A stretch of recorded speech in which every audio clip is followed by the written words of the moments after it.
tastemakers. Brandon, you want to take over? Yeah, we go on here. Set up, everybody. Just check in, set up. Okay, you get set up. I'll grab the share. Oh yeah, I got you. All right, yeah. Let's get some. How y'all doing out there in New York? Are you good? We good. We getting together too. We got down here a little late, but it is what it is. We getting it together. We're getting our lighting set up right now. Yeah.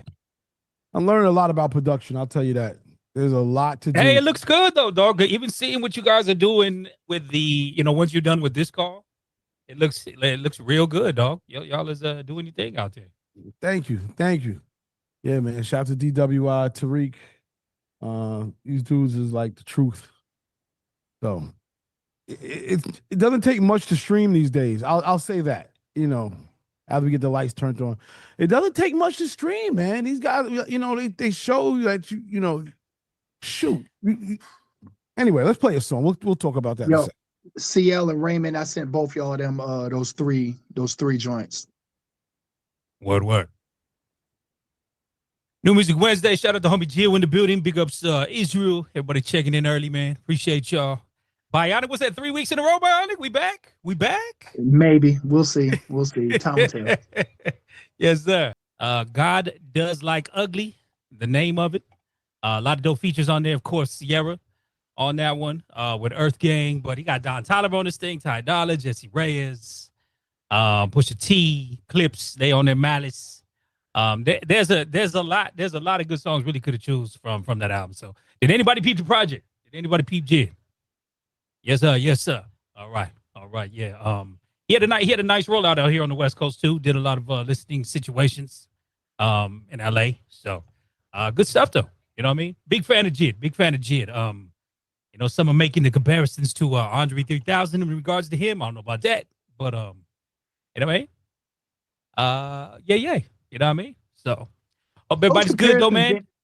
Those comparisons been going on for a while though. Like people been comparing him to 3 Stacks, and people been comparing Earth Gang to Outkast or Dungeon Family, like Next Generation. It's been a lot, and it's like, even though we may not agree, which I don't agree, you can appreciate the effort being put in by these young cats, and realizing that they actually care about the craft and not just out here just doing whatever.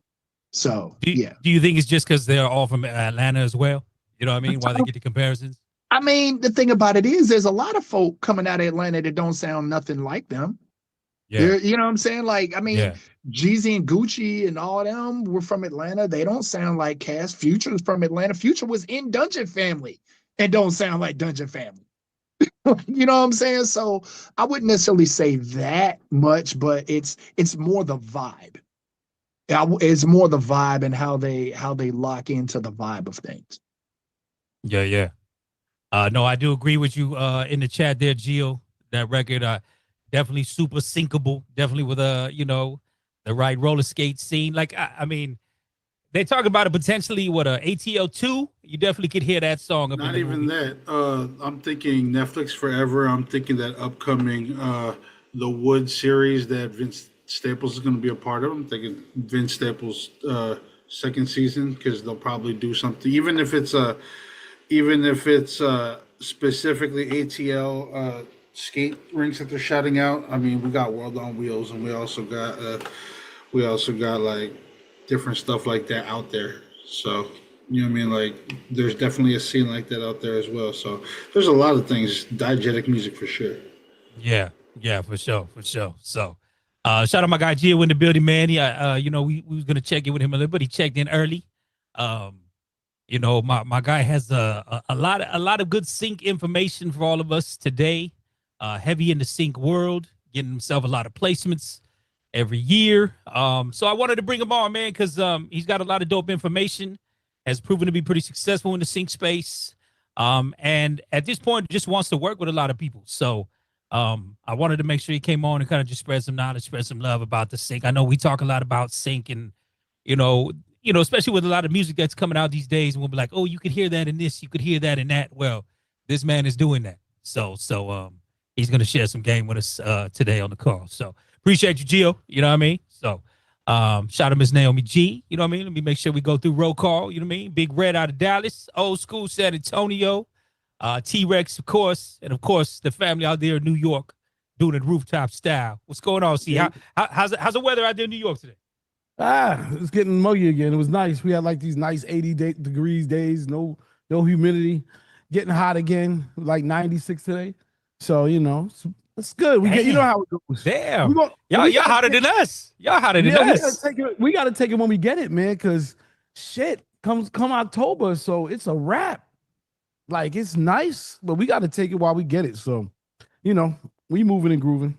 And then when last week y'all was just flooding, or who was it, New York flooded last week or some shit like that? Like 2 weeks ago, we was underwater. Wow. Yeah, it's crazy. Got to shout out Nola, man. It's crazy to think, but Katrina was 20 years ago, 2005. Oh my goodness, that was amazing. Wow. Yes. So Ryan Clark got himself I think it's Above Water or some. It was a new ESPN doc came out, but you know, kind of remembering 20 years of Katrina. You know what I mean, and how a lot of people just never made it back, man. You know what I mean? A lot of people got displaced and really never made it back to Nola. And I love Nola. You know what I mean? And it's weird too when you talk to, you know, the residents there, like just because they're where it's at on the sea level, like it's potentially gonna go underwater eventually. You know what I mean? It's nuts. It's nuts. But yeah, 20 years, man. Katrina, that was definitely a situation. So that was a situation though, but I ain't like being in Texas, a lot of folks got this, they moved here. And man, when I tell you we had so many people come through, I was working at the airport and we put a lot of people to work, man. So one thing I can say that we really, you know, extended out a lot of hospitality for those people that came in that were displaced and put them to work, man. Make sure we put some money in their pockets. They can put some food on their table, man. That's one thing you got to do is stick together, man. Yeah, Texas was definitely one of the big transfer spots, right? I mean, even in this doc, talked a lot of people ended up in Dallas, like old school says, San Antonio, Houston. I mean, that's just one of them things, man. I mean, just you know, I remember them coming here, and a lot of them tried to take over. Though they was like, they wasn't trying to assimilate with and get with the program. They were like, oh, y'all San Antonio niggas and we New Orleans niggas, and I'm like, man, we all from the same gang, man. Leave it out. I mean, it was some shit happening for a while, but I guess they'd all settled down. But it was crazy for a little bit. They didn't read their sign before they came into the state and said, don't mess with Texas. You got to read their sign like Big S the Plug said, man. Don't do it. Come in. We're going to give you hospitality. You know, I tell you all the time, we like the mafia, man. We're going to feed you. We're going to love you. We're going to do everything else. But once you disrespect, we'll whack you, baby. But just keep it easy. Damn, the whacking is crazy. Brought the mob into it. Word up, man. Get the cement boots out of them. You know what I mean? A lot to talk about. We got to talk about football. Football has made its return. You know what I mean? First weekend of preseason. You know, your G-men might have a year. See, your G-men might have a year. I think we the most slept on in our division. When I feel like we are the most slept on in our division. I'm excited. That's probably because y'all's division is fucking insane. Because the Commanders ain't nobody to sleep on. Oh no! We know what Philly bringing to the table. We know what Philly bringing to the table. You know what I'm saying? And I mean, Dallas gonna be Dallas. Don't nobody care about them. So like, that's crazy. A lot of talk. Shout out to the NFC East. We'll see though. There's a lot, man. I'm excited to see what the Browns are going to do. Obviously, Shador showed out. You know, we had that conversation. There's a lot to see. A lot of rookies got hurt. That's one thing that's crazy. A lot of early injuries in the NFL for a lot of draft picks. So we're gonna see how it goes down. And yeah. Let's go. Giants in 9. That's right. Giants in 9. That's hilarious. All right, y'all. Well, let's run another joint. Yo, I think this young lady's 3 for 3 right now. She getting ready to drop this project. Peep game. Fuck the other side, we are not them. I twin lock in. We ain't worried about shit but the money in. I twin lock in. I twin lock in. I twin lock in. I twin lock in. I twin lock in. Me and my twins do the most. The ball main thong, all swimming in the coast. Tennessee champagne, anything goes.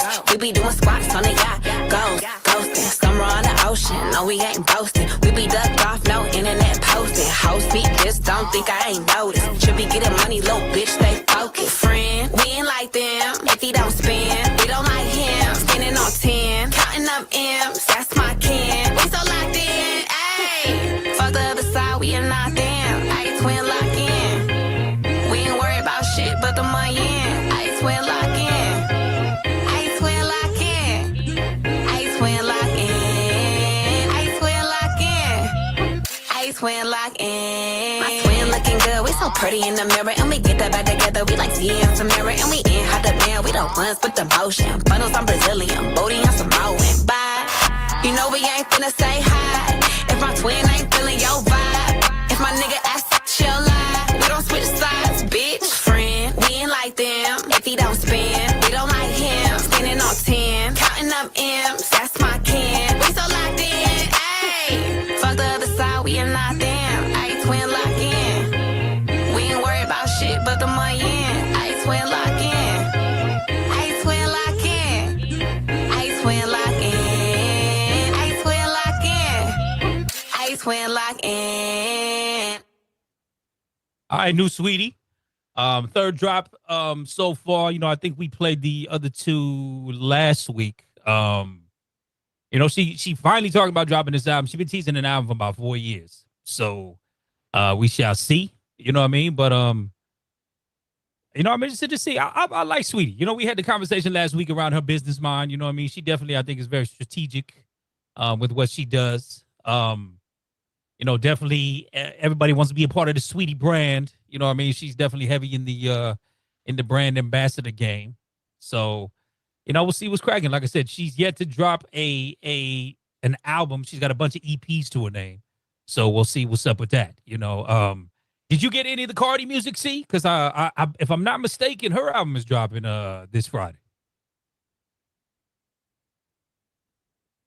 Can't hear you, C. Can't hear you. I thought she was coming in September. But I did hear that she sampled one of Jay-Z's one of classic Jay-Z records, and there was a whole lot of talk around that and what that was going to sound like. But I have not heard anything but what we played on here. That's all I've heard from her. But that being said, this Sweetie record's a smash. Like, I think she's on her. I don't know why these records aren't going. I don't feel like I'm hearing them outside of when we play them. But that last record, I mean, if you put anything behind that record, it should go all the way.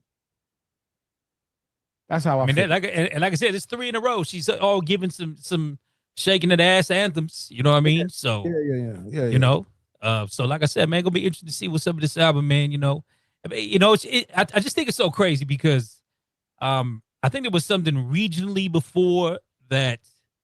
Like, so like, I know the talk always like in LA, and I'm sure it was out your way in New York too, see, where it's like, if you perform or drop music like in LA, you're more than likely performing in front of other artists. You know what I'm saying? Just because of it is what it is. You know, but now, given podcasts and like scenarios, we could even throw us in the mix now. Like everybody got a critique or a judge on what you do. You know what I mean? So like I mean, we've said it for a while. Is anybody even a fan anymore? You know, is anybody a fan of anybody anymore? A fan of music? A fan of an artist? You know? That's an open question. Yeah. I don't know. I think everybody's too critical. I think everybody has an opinion. I think that have more excuses on why they don't like something versus the love of just loving something. Like, yeah, it's so many excuses to hate. No, but I don't think you should put somebody on a pedestal anyway. I mean, that's one thing that people are trying to stop doing. You put a person on a pedestal, you make them a hero, And then what do? They end up being one of the most corrupt people around, or whatever. You end up, oh, he's a rapist. You start hating them. Oh, put them on the we're pedestal. taking Diddy shots. These sound like Diddy shots. Old school. These sound like Diddy shots. They be R. Kelly shots, Diddy shots, all kinds of, anybody. Yeah. I'm a Trump shots too. I mean, Donald Trump shots. There are still fans out here of like newer artists, and we see it and we hear it. But when it comes down to the critique and the critical thing, and I know I've been saying it for years, it's like you cannot like somebody, and that's fine, but have a justifiable reason. You know what I'm saying? Like, when I used to teach and kids was like, oh, I don't like this artist, I don't like this artist. And I'm like, well, why? If they don't speak to you, that's cool. If you don't like this about them, that's cool. But why don't you like them? And it's to the point now where a lot of people, we're starting to come out of it a little bit, but a lot of people like the images or the imagery of people versus the actual artistry of people. And we like, especially with this era that we're in, we like seeing what people are doing. We like everybody on Instagram and everybody on the different platforms, and you're seeing what they're doing behind the scenes. And it's like it pulls you into their lives more, and it makes you more part of that. And that's where you become a fan, where some of the people outside the box, like Beyonce, to my understanding, isn't really on social media like that. You know what I'm saying? Usher really ain't on social media like that, but they're also from a different era. They're old school artists in this era now. They're not the new cats. You know what I'm saying? So the new cats are really just trying to blow up off an image, and that's where a lot of the hater stuff comes in, because their music isn't backing it up either. Yeah, I think Chuck D kind of hit it on the head. We in the era of the screenager. You know what I mean? A lot of people are connecting more visually with music than and I hate to say, lack of connection, because there's a lot of dope artists who make some really great content. The music doesn't always match though. You know what I'm saying? We're like, damn, that was dope to watch. I'll give it the double tap, but not a lot of that makes me go like, I'm gonna go look up their catalog. Let me go see what they got. What's going on, Israel? Yeah, so the two examples that Bionic gave, they made really like, so Beyonce, I was in Chicago during a Beyonce concert. I get to Chicago, and rent-a-cars is $674 a night because of the demand of a rent-a-car at the time. All the hotels tripled in price. She basically shut the city down. She doesn't have time nor a need to be on social media because of the amount of attention that her tours get and that her music gets. Same thing with Usher. Usher has a set in every night in Las Vegas. Somebody is on social media doing the social media work for Usher of his show every single night. And his time wise, he performing. So I think that, that's different than these other artists that don't have a constant flow of performances. They don't have big tours, and they need to utilize social media in a way. I'm just the opposite of a person. Every once in a while I get exposed to people's music, but I don't get exposed to people's music as much as I can meet these people in person, and I get their persona, which makes me not like a lot of these artists as human beings. Even some of the biggest artists that people know, I don't want to even say their names because people call me a hater, but I don't like dude at all as a person, as a human being. People think he a revolutionary, but he's not even close to a revolutionary. He a little short, dude with a bad attitude, and ain't nothing about him redeemable because I've seen him in person too many times and know him as a human being. And the facade that people say, they say don't meet your heroes, that facade isn't what people really feel like, how they feel about dude. He's not here to save the black culture, you know what I mean? And that give me a little off about them. And then alternately, sometimes I'm listening to YouTube and I see interviews where I'll see a little thing and I'll see somebody, I'll be like, you know what? I like that person. And that's the people, I'm judging people off of their personhood, not off of their music. And a lot of these people, that don't use social media, they couldn't probably because they're not really that social at all. And then right now, the best way that we have a tool set, or there's a tool set that these artists have to use. And the level to which people see you in that public eye is the level to which they perceive that you're relevant, no matter how good your music is or this and that. So we live in an era where that's just the reality. And we've gone through so many eras of hip hop that were just amazing. Like really, I don't think these kids they don't even understand. They never get it. They'll never get it. They'll never understand how we felt about our music and how big these artists were. Like these kids can't even get an inkling of thinking about how big a Michael Jackson was, or how big, you know what I mean, or how much Snoop Dogg, how much the Chronic affected our era and our reality and everything like that. And when you didn't even have money, but you spending $20 on a tape or a CD because it was that important to you. They're not in that era. They got free music. And I saw somebody recently, I'm gonna end right here, but I saw somebody recently, they were hearing a verse and it was like somebody freestyling. I don't even remember which artist it was, but they were like, oh, he killed that. And I'm like, he didn't say nothing. he didn't say nothing right there. And the crazy thing is, what we did see this summer was the effectiveness. We saw that Lil Wayne got trounced because he hasn't grown up and created real content musically that affects people and that people can vibe with. And he got his ass beat by people who do. And the clips showed that, and all these adult albums that came out. And we're just and I think that's been the beauty of the last couple of months, is that the music is back. And I think that's going to bear a little, if you're going to see a lot more of these youth that really can rap, getting more shine. Even on TikTok, you're seeing that the lyricism is coming back because of TikTok. So I said a lot, but yeah. I mean, what I take away from that, don't control the perception, you control the reality, right? You know what I mean? So what's up, Big Red? How you doing out there in Dallas? Hey, we're doing good, man. Doing beautiful right now, man. Just trying to hang and maintain.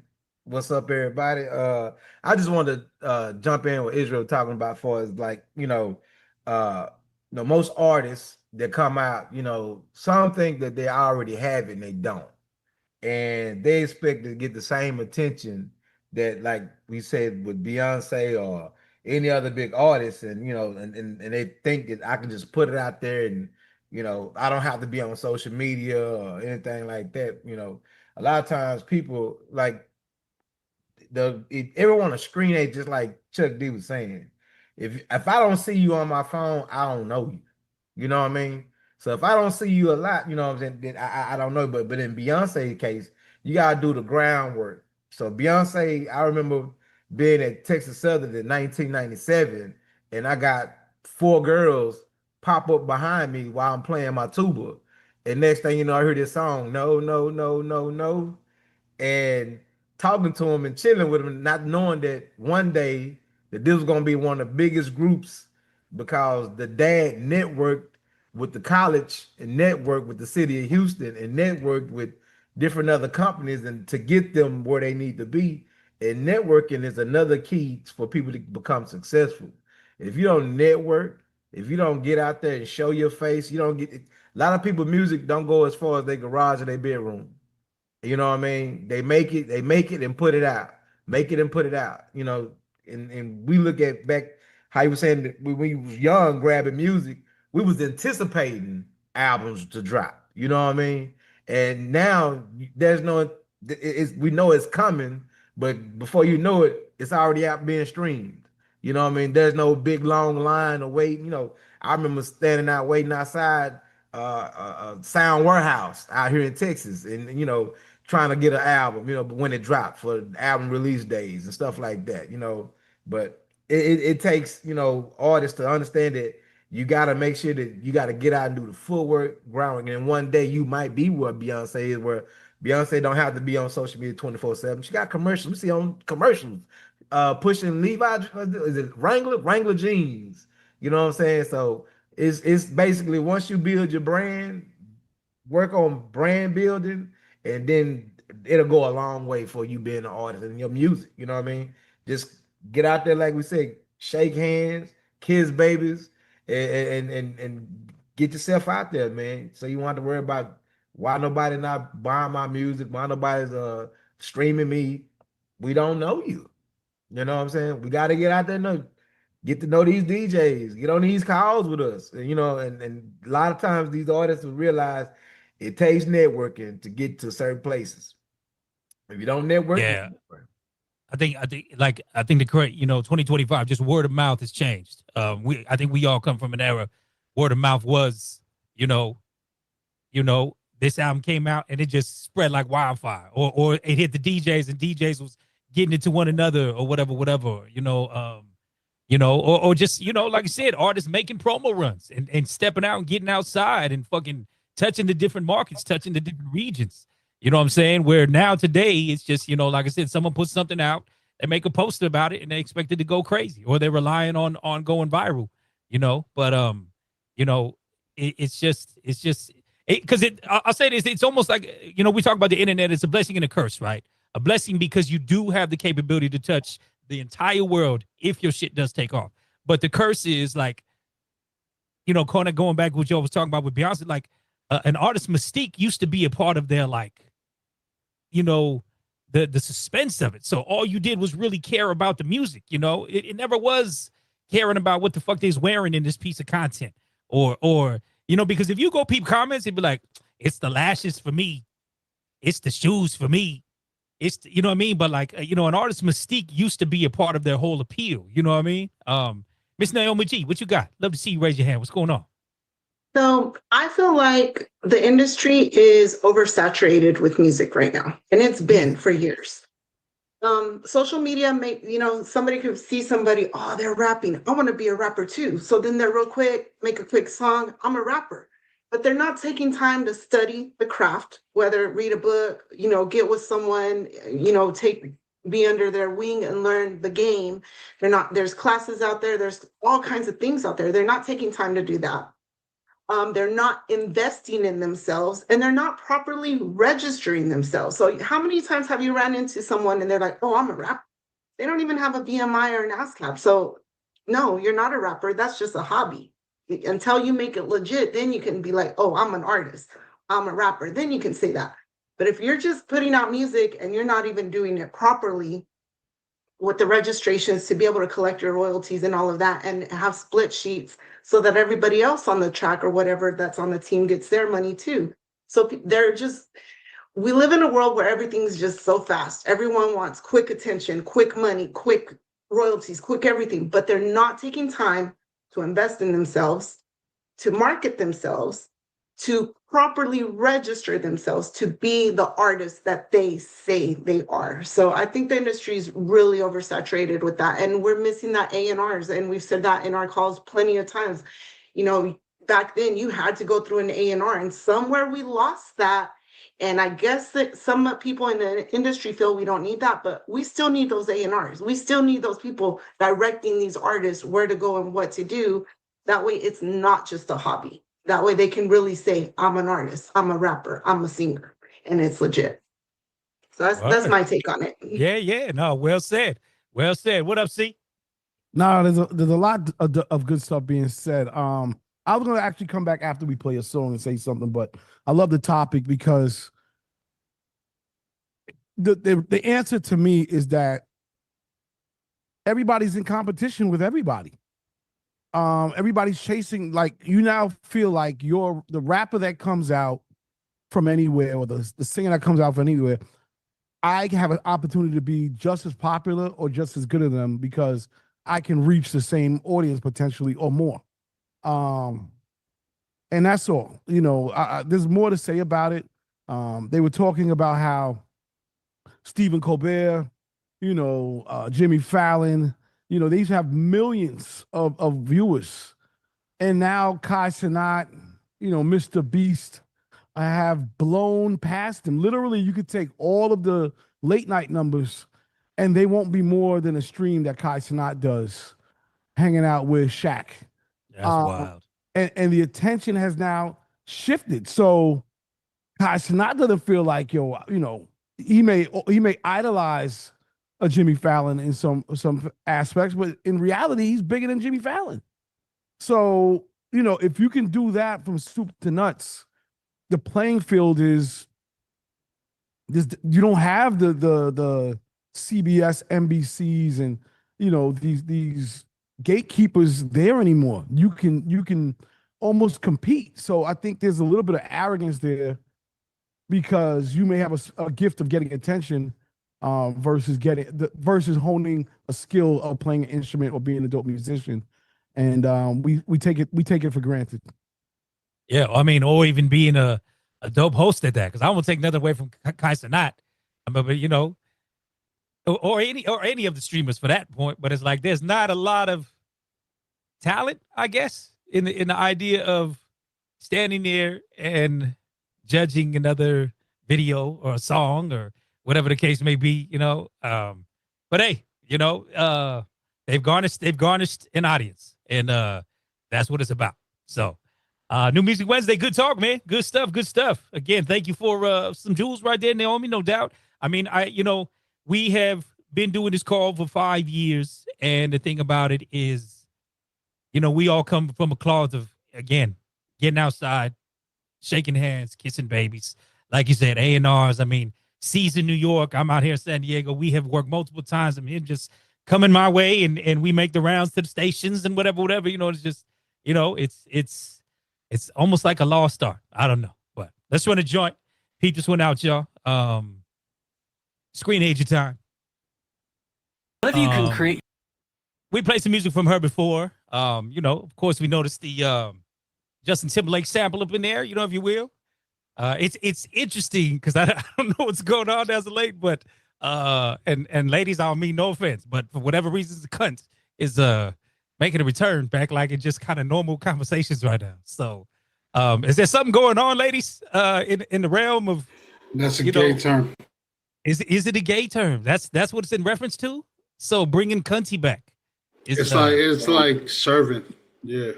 Okay, so I'm gonna step in real quick for those that know about the other side of the pond. Over in England and the UK, the word cunt is used fluently like the word nigga and bitch in their dialect. Also, if you really want to get technical, cunt is the one word that you can say to a Karen and she will clearly blow her top. Test it out. I'm telling you, it is almost hilarious. If you call a white woman the C word, bro, she will literally, you will see her. You remember Katie Kaboom, the cartoon, when she used to go off, her head will pop off, like the top of her head, you will literally see the top of her head blow off. Boy, I'm telling you, it is the main insult for Karens all across the United States. So cunt is actually, that's slang from over the pond, man. I mean, while we're at it, across the pond, I think a cigarette is called a fag. And it's a fig, yep. And I think it is a fag, that too. Yeah. And if you want to be clever and call somebody a cunt, you say them, see you next Tuesday. You like that, don't you? You like that, don't you? You like that. Hey, no, I listen, I need this game because I'm going to be up in the UK early part of next year. So I need to know these things. You know what I'm saying? So. Oh, yeah. Somebody walk up to you and call you and be like, just like, you know, call you cheeky little cunt. Don't take no offense to it, bro. That's how they talk, bro. That's hilarious. Any thoughts on the song, though? Any thoughts on the song? I thought the song was pretty tight. I ain't gonna front. I didn't hear exactly what they were saying in the hook, but now that you're telling me, I'm like, wait a minute.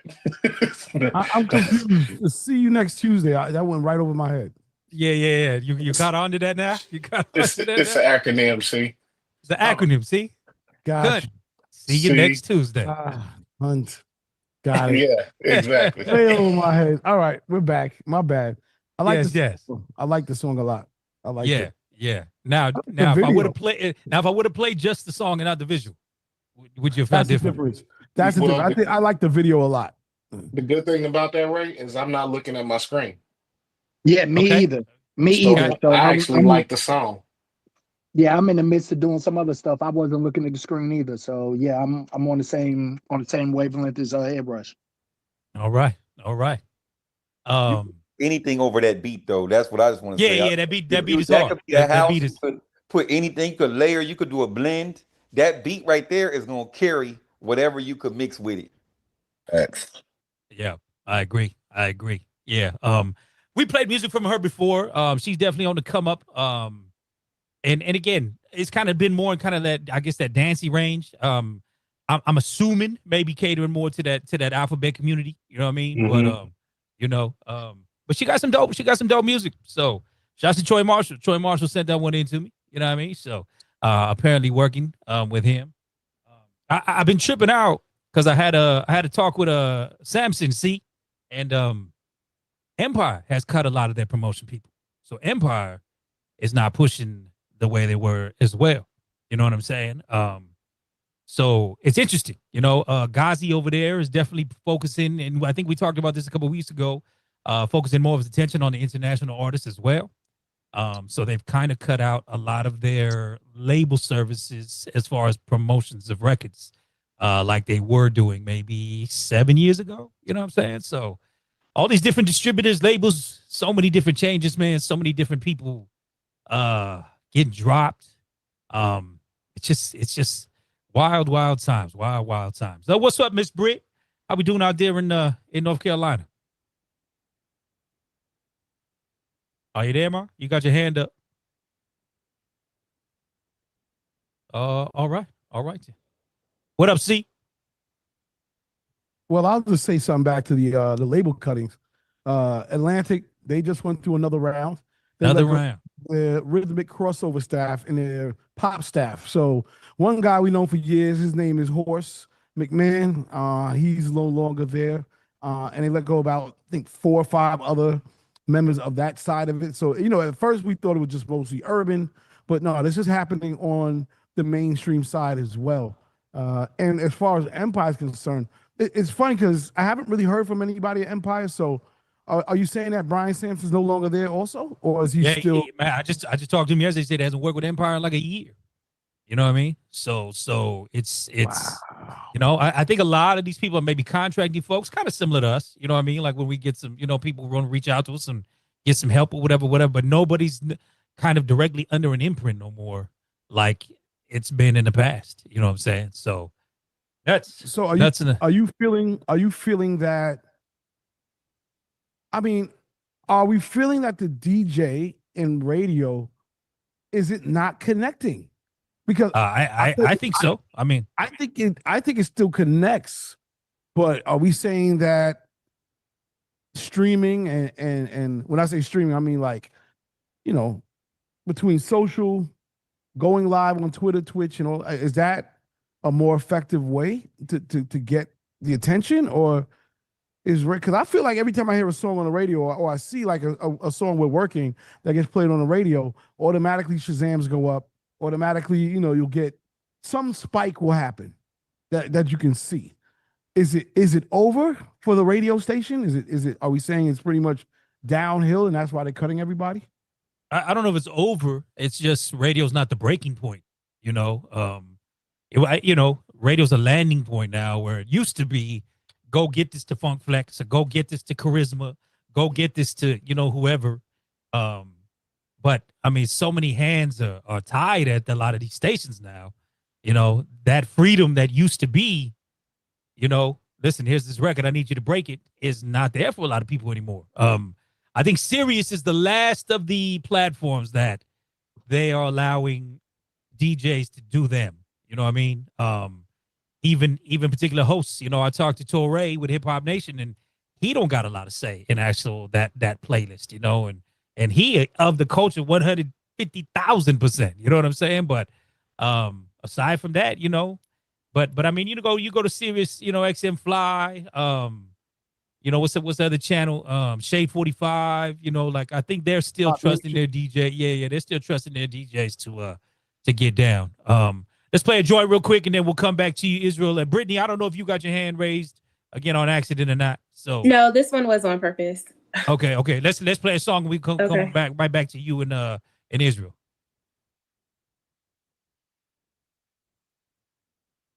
like anyone, mommy, I'm special. Not remedial, but more like Olympic. Handle all special needs, I especially leak it. Get it? 2 tickets to nowhere, don't matter, let's go there. Fly there, car there, boat there, long as we both there. You know I'm with you and we both on a mission. You can handle the bank account, I can handle the kitchen. You can honor the raw or honorable mention. But I'm still gonna get that GPA soon as you finish. Good P, up early, plan A, no plan B. Good. From 112 with Murphy Lee. Not bad, not bad. You know what I'm saying? Slim still doing our thing, you know, there for a while. I think just 56 was touring. It wasn't the whole 112, you know what I'm saying? So now Slim just on his own. You know what I mean? What would be a quarter of 112? 66.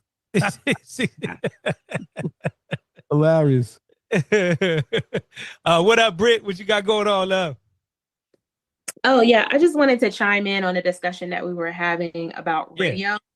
So I used to work for Beasley Media Group. I was an on-air talent here in Charlotte.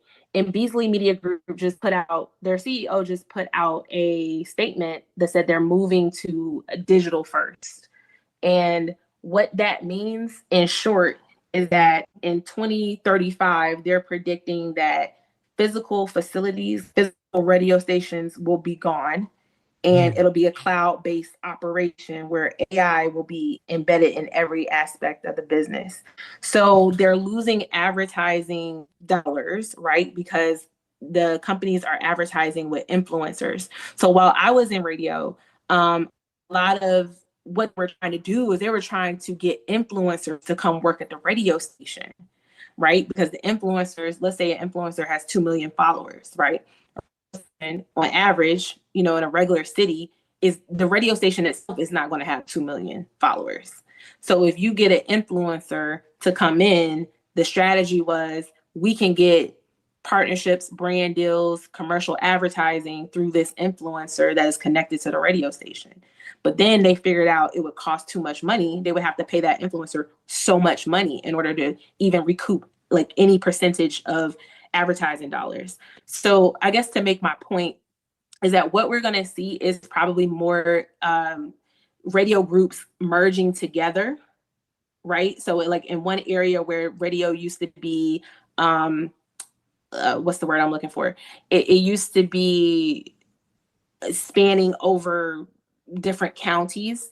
You know what I mean? Like, so different cities could get the same radio frequency. So syndicated radio would definitely like be compacted, and then we would see all these radio stations basically becoming its own Sirius XM radio, where maybe you have only 3 or 4 radio stations to cover the entire United States, and they would be satellite digital radio. Yeah, super interesting in the radio. You know, kind of touching on your point in the chat, Naomi. I mean, it's almost a challenge even in these new cars to actually find traditional FM. Like that's the challenge. Even programmers are having an idea that Apple CarPlay, all these other options are first. You know what I mean? And radio always relied on recall. Like the last thing you listen to in the whip would be the first thing that came on when you turn the car on. But if that FM ain't even it no more, how many of us are actually going to radio? You know what I mean? I think me and Steve even talked about this. You wonder, even for the survival of radio, will it have to go to a subscription model? Kind of in the same mode of these DSPs. It's going to be interesting. It's going to be interesting. I know while Israel had his hand raised, I just want to say this real quick. I remember we were talking about AMP radio on here at one point. We were all like, yo, AMP radio seems like the way. And I think it really was. And I wonder if it was lobbied against or something while they took it away, because if you took that same Kai Cenat or you took that same whoever that has that 2 million followers, 1 million followers, 100,000 followers, and they turn their, let's just call banter into I'm going to play songs next to my conversations.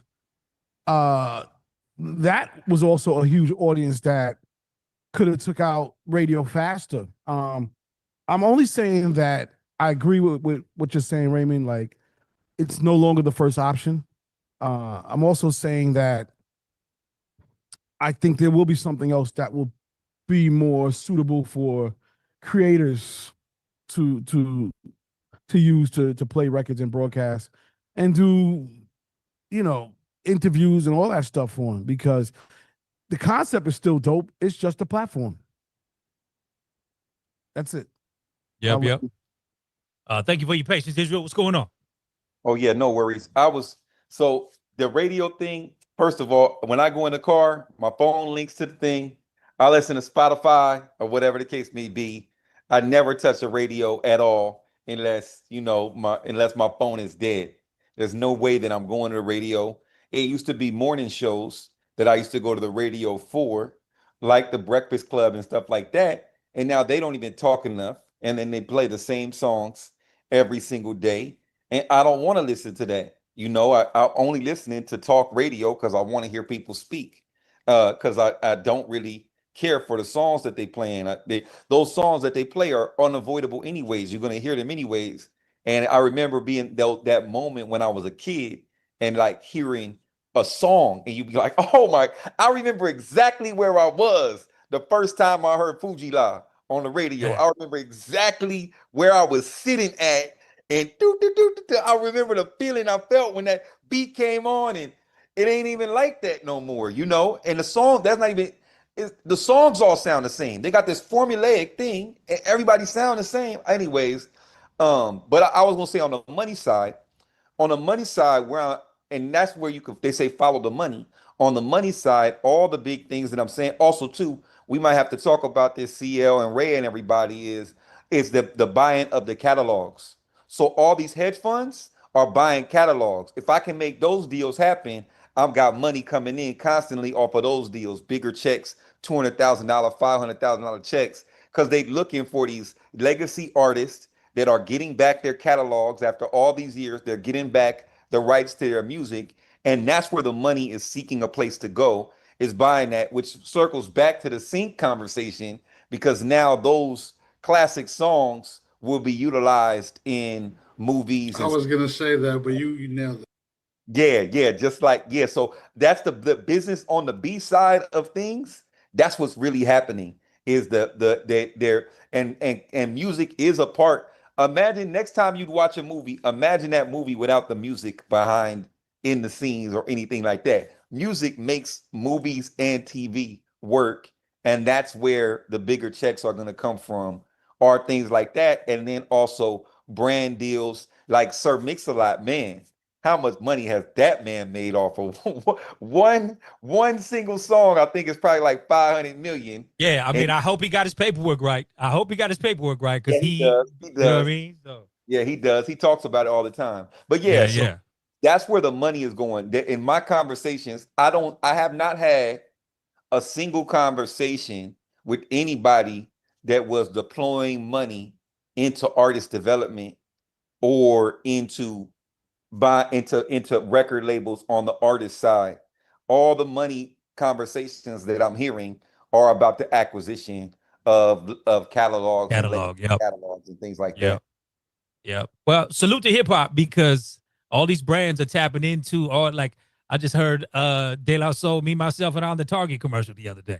You know what I mean? So, shots to hip hop. You know what I mean? Getting the look. So, Bionic, have at it, man. Make it quick. Yeah, I'm gonna try 3 things. Number 1, I like the song, but it is kind of boring to me. Like, I'm like, damn, where's the bridge, bro? Like, it feels good and then it becomes stagnant to me. But I do like the song. I just wish it had more build and things like that. When it comes down to radio and what Brittany was talking about they're looking to hire influencers. There's a few radio personalities that I know personally that were damn near like influencers to their particular radio stations. Their names were always attached to big promotions. They became promoters in their own right, but they never took it serious enough to become full all-out influencers. And I fault them for that. I fault them for, not forward thinking. Like, hell, one of our radio DJs had some stuff on HGTV a couple of times, but it's like, dude, where why didn't you move into the influencer space?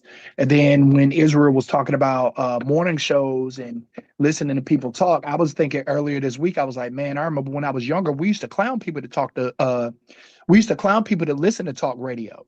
Now look at us, podcasts. That's all podcasts are. A lot of podcasts could implement some music into their elements, but they don't. That's their format. They work how they work. But podcasts are taken away from a lot of the morning shows to me. And music is getting lost in the shuffle. And then, like he said, with the buying the catalogs, I've been said that too. I was like, yo, these artists aren't able to place their own stuff in certain places. They got to get with these companies to do that. That's the whole purpose of selling these catalogs. So word. Well, I think this is all a perfect transition to step into our first guest. So Gio, thank you for being patient. Thank you for tapping in early with the call. As you can see, this is what we do every Wednesday. Highlight some new music, get into some combos about the music game. And after our sit down, I thought it'd be good for you to join the crew and drop a little bit of game on your world that you living in, heavy in the sync. I seen just about every comment every time we played a song. It was like, oh yeah, that would work in sync. That would work in sync. You know what I'm saying? So I can see your mind as a producer works in a different mode. So please introduce yourself to everybody and give people a little insight as to get down. Yeah, hi. My name's Gio. I'm from San Diego as well. I specialize in. I'm a songwriter and a producer specializing in sync licensing. One of the things that a lot of people don't realize is that every single that you ever hear is a sync record, which means it's connected to TV and film. It doesn't matter if it's pop, rock, hip hop. Everything that you know that's famous is connected to a piece of moving picture.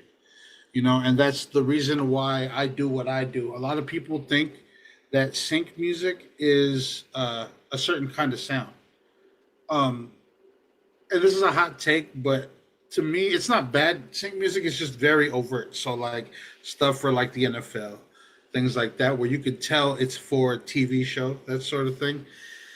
A, that's getting phased out. B, that's not really what sync music is. Sync music's regular music that's clearable. So like every single song potentially has the ability to be a sync record. The only issue really is if they sample.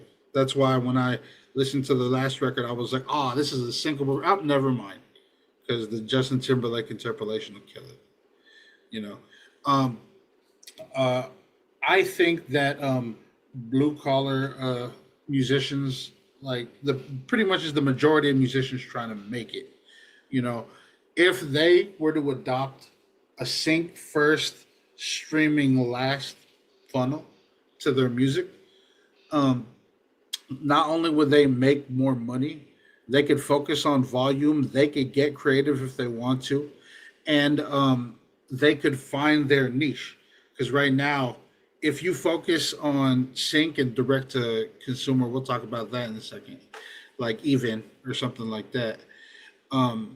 And by the way, if anybody is ever skeptical on Even, that shit really works. By the way, it really works. Is everybody clear what he's talking about when he says Even? Is that just make sure there's not some lost space? I would say break it down just so there's go and break it down because people are shy. They don't want to be they don't want to admit, you know what I'm saying? Okay, So Even is a direct to consumer platform, a direct to fan platform. And a lot of people, when they're skeptical, they're like, well, isn't that just Bandcamp? Nah. The Russells popularized it. Matter of fact, if it wasn't for him, it wouldn't have the legs that it had. Yes, it legitimately works. Actually, yesterday, I put out a single that I had. I produced on it. The song is aggressively okay. It's okay. It's aggressively, you know what I'm saying? But with Even, it's a direct to fan platform that has different like tiers that like if you pay a certain amount, like it unlocks a different like perk, right?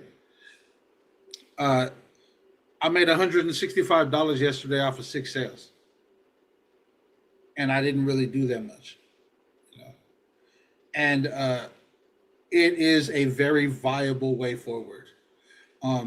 with out of I want to say 4 people. Well, I already onboarded like 10 different people to the label account that I have.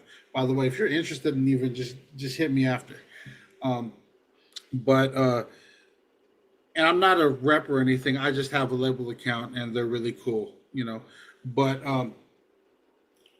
pretty much I want to say we had 4 or 5 releases now, and out of all of those, only one of them isn't selling. And I think the reason is he doesn't have his link in his bio the way that everybody else does. Because I told everybody, as long as you post about it and then post a story and then send it directly to people, you can send it to like 50 people, 20 will buy, and that's like $1,200 if you do it right. Yeah, are you doing the same model that kind of LaRussell's doing, the like pay what you want type thing? Yes, it's pay what you want. But after you do a certain amount, like I think at $50 for mine, you get 1% of the even revenue of the next single. You know what I'm saying? And then a lot of the times what I'll do is I'll tease that, and then people will ask me what the single sounds like, and I'll post what the single that they'll be buying into sounds like, and that's when I'll get all the people. I got 3 last time that way, you know. But yeah, and then another artist that I work with, she got one overnight. She got one overnight. She only posted about it once. She's supposed to post about it more. I was mad at her that she didn't, but she got sales anyway, you know. And then the other artist that I worked with, he was at that Outerlands festival with the Russell. Well, not with the Russell, but like he performed before the Russell, and that got him a bunch of sales. You know, it was just natural. Just if it was in the bio, that's all. Like, because essentially it feels like digital merch store. You know, but I mean, when I mean a merch store, like a merch store when you walk up to it at a festival. Like it feels like you're picking out of stuff. But anyway, about like the reason why I love sync is because sync can sound like regular music. Like one of the biggest albums of last year was a sync album and nobody knew it. GNX. That was specifically made for the Super Bowl. Specifically. You know what I'm saying? Like he says walk in New Orleans with the etiquette of LA, you know, in November. That was for the Super Bowl. You know. And it was for sync, everything that got synced. That one specifically got a mustard deal, you know? So, like, a lot of people don't realize that, like, the play that these artists are doing, if they're really trying to chase what these artists have, they got to start where they did. Most labels, when they sign artists to figure out if they're viable, they stick them on soundtracks. And if those songs don't move, they don't move them. Like any artist that's popular that you know was popular on a soundtrack first. Post Malone, Wiz Khalifa, 21 Pilots, everybody you can think of. Queen, you know, Flash Gordon, you know, like Highlander, you know. Well, no, he didn't pioneer the model with Kingdom Come, but it's like I get what you mean. Yeah, the different that specific way utilize the specific launch of that specific launch style with the Samsung brand actually financing the whole entire. No. You can go further back. I'm talking like Huey Lewis in the News and fucking Back to the Future. I'm talking about further back. Whitney Houston in The Bodyguard. Further back than that. I can go. Yeah, Eye of the Tiger. Everything. You know what I'm saying? Yeah. Everything. There was a movie about it where it's a movie that Tom Hanks written and directed called That Thing You Do. It was about one-hit wonders. The band was called The Wonders. They had a song called The Thing You Do that became a one-hit wonder in real life. It became a one-hit wonder in real life where that song from the movie took off here, but that was the only song that ever got popular. I mean, it's almost even like the revivals, and we're seeing somebody like ABBA. Everybody asks about fucking ABBA. Well, and that's because of Mamma Mia. Every time Mamma Mia comes around. Yep. You know what I'm saying? So, but I definitely want to touch on because you talk about songs being clearable because Yes. you know we are heavy hearing so many samples in all these joints, and that becomes a problem in the sync No, space, right? but see, Israel brought it up. Okay, so there's 3 big labels that are connected to 3 big studios that are buying up all the catalogs. That way that they can sample or use the because they publishing own it. specifically. Because they own it. Yeah, but what they're doing is they're buying up the publishings. That's why if you notice, all the trailers, they're not the exact well, the ones that they have the masters to, they are. But like you can tell that they're like covers of like, you know, or it's like trailer remixes of like I Got 5 on it or whatever. Like that's like the trend right now. So like usually like sync is so like much part of marketing that if you can guess the song, you can guess the approach they're going to take with the movie. Like with the one song, because you know how it's like one song, and like I Got 5 on it was for us, or like just different songs, Hooked on a Feeling or whatever. And what was that Get Out, right? Yes. Get Out. Yeah. No. Get Out was Redbone. Stay Woke. Stay Woke. Yeah. By the way, DJ Punch, the one that you want isn't that one. That's a good one, but you want the music manager's playbook, the Mauricio Ruiz interview with Mag, the guy who runs Even. That'll break it down perfect. But when it comes to sync, oh yeah, go ahead. You were gonna ask me about clearable music. Yeah, no, just the idea because I mean you kind of answered it. Because I know when we talked the other day, and this is why, you know, Bionic, I'm glad you're on, and other various DJs that are producers on here, because you're saying a lot of the syncs are looking for the independent artists. Oh, they yes, don't necessarily want to work with the majors. It's not, or the not major necessarily. artists. It's specifically like when I get a brief, it says no major artist, no publisher that's a major artist. You guys can't be part of anything major. It can't be signed. No samples. And like they'll take something on Splice over a sample, but like they really distrust the major labels right now. Like sync is literally like the last bastion of where an independent artist could really just like nail in, you know. And I do okay at it. I get you know, I'm not gonna brag about how many syncs I get yearly on here. I'm not that guy, but I make a living just doing music in sync, just off of the residuals. I'm still living off of the residuals off of my 2022 syncs. You know, like it's pretty consistent if you do it correctly. You know, a lot of people are focusing on trying to get a hit. The hit is a result. You know what I'm saying? So, yeah, like if people are chasing what their favorite artist is doing, they got to start with what their favorite artist did. You know, Lizzo got famous doing syncs. Like she was the most synced artist as a like universal publishing artist. Like the people that like do like the ones that are on commercials and stuff. Like she was the one that was like getting synced the most. And then she just started saying yes to everything. And then one day, like she got 3 home run syncs. One was the Grownish premiere. One was the Netflix show Something Great, or the movie. And then one was like, it was like a hair commercial. And they just hit all at once. I remember because I had just seen the Netflix commercial or the Netflix movie, because there's a scene where Gina Rodriguez sings to her song. And like, you could to this day, they show it on TikTok. And then I went to go watch the premiere of Grownish. It was the first episode of Grownish.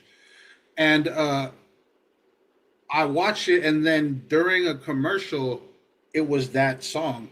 And then at the end of that show was also that song. And I'm like, oh, that song is out of here.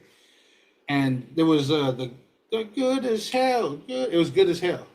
And then she also, it was Good as Hell for Grownish, and it was Truth Hurts for Something Great. So 2 songs kind of skyrocketed at the exact same time.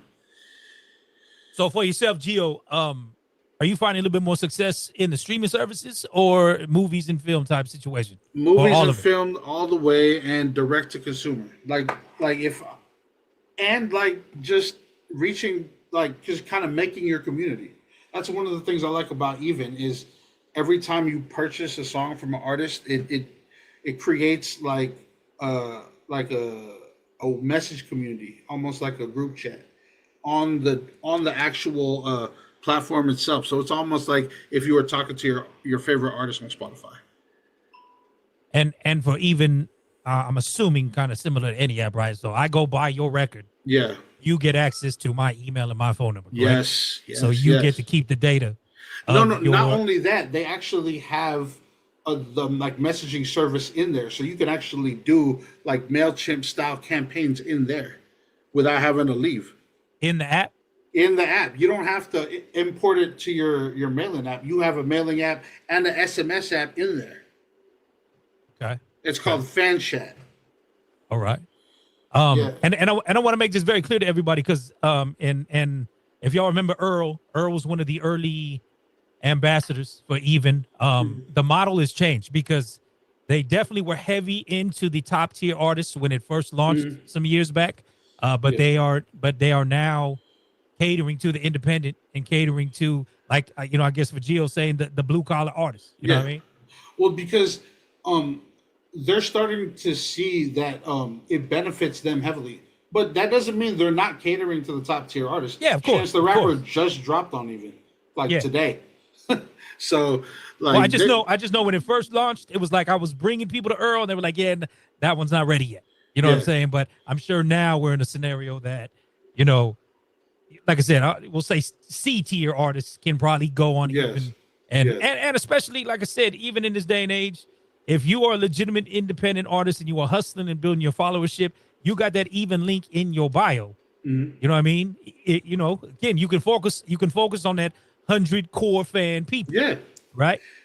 And not only that, it's like 100 core fans per song almost. It's all you can really. One of the things that that I like doing because I'm offering equity per Even, where it's like 5%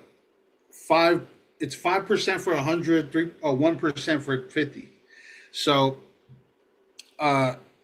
people are gravitating toward it, and when they hear the next song, people get more excited when they hear the next song. So if you're an artist, because I'm a producer, so they understand that it's almost any genre, like any genre goes. You know? And then, but definitely, I think that it's wide open. It's wide open. Like anybody that isn't getting heat on streaming could cultivate their own fan base with the people that come. If all you have is a QR code, you got motion. You know what I'm saying? Like it's that easy. I think that people underestimate going fan to fan because they're so brainwashed with the 1,000 minimum streams that they couldn't fit 1,000 people into a room. Like they get bummed over 600 streams. I'm like, wow, you got 600 streams? Do you know who they are? Do you know the shirt size? Do you know what city they're in? Because if you did, you have a tour route and merch count. Straight up. Especially now with all those analytics actually available to the artists now. Dude, the Even analytics, it's like an accountant's wet dream, I swear. Like it looks amazing because there's so many different things, and it asks you for your number. Like, you know what I'm saying? Like the fact that like it'll disqualify so many non-serious fans. And that's the thing that most artists are afraid of doing. They're afraid of disqualifying fans that aren't dedicated enough. Right now, what I'm doing is an anti-streaming. We were talking about it. I'm not going top 3 streaming. I'm not doing Spotify. I'm not doing Apple Music. I'm not doing Tidal. I'm only doing Audio Mac and YouTube when it comes to mainstream streaming. And on DSPs, I'm putting it on socials, of course. But also, like, especially with like if you're with Two Lost or Symphonic, I'm going to alt streaming. Like, you know what I'm saying? If you're working with rappers that just got out of jail, cool. Like Two Lost offers distribution to JPay and Path. You know what I'm saying? Get them directly on the tablets. that stream is more than what you get on Spotify anyway. One or two of those.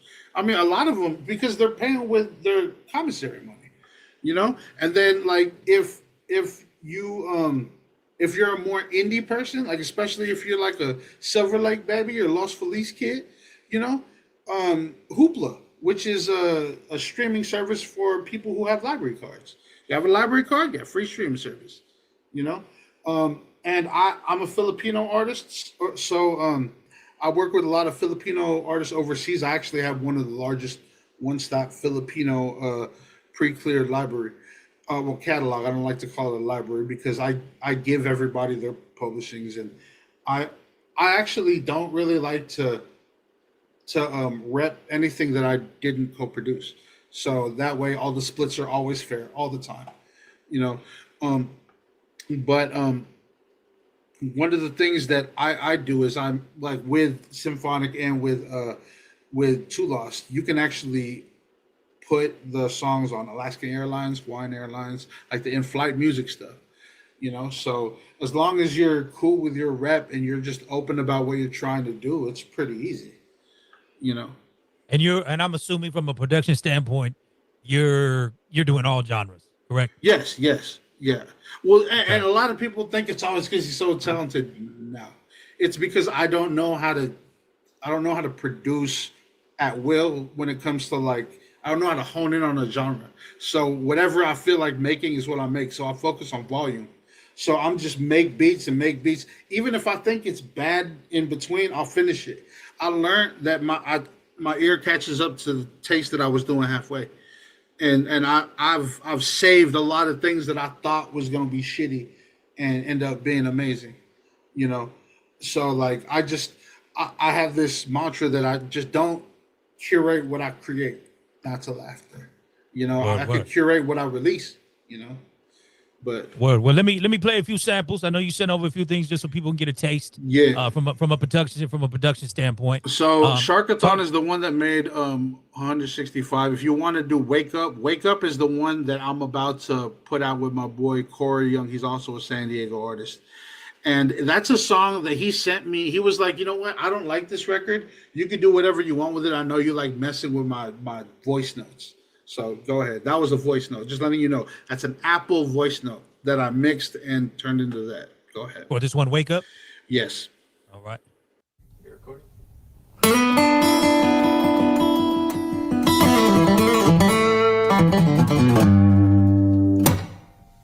Oh, I wish. Oh, I could go back to reality. Oh,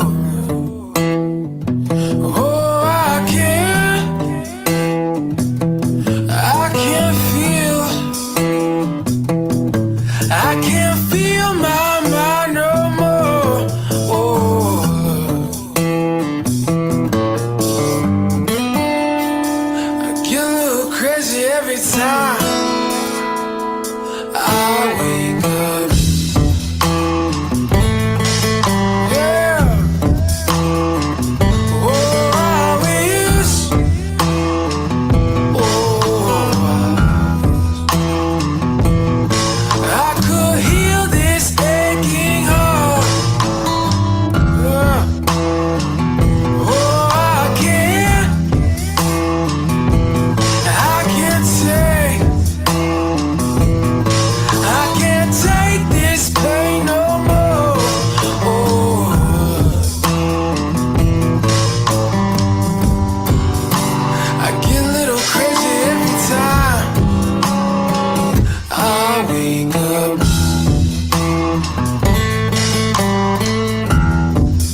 Yeah, man. I mean, especially right now with the country way, with the country shit that's going on right there, that easily can go. You know, and you know what I'm saying? He's a black blues artist. You know what I'm saying? So, yeah. So Matter are of you? fact, I think you met him. You met him. Oh yeah, was that the cat at the cafe? Yeah. Okay, what? Yeah. That was the homie you said was like He's the on American Idol. Yeah. Yeah. Yeah, no, that's ill. That's ill. You know what I mean? Like I said, right off rip, I was like, you could hear that shit in Sinners. You know what I'm saying? So, yeah.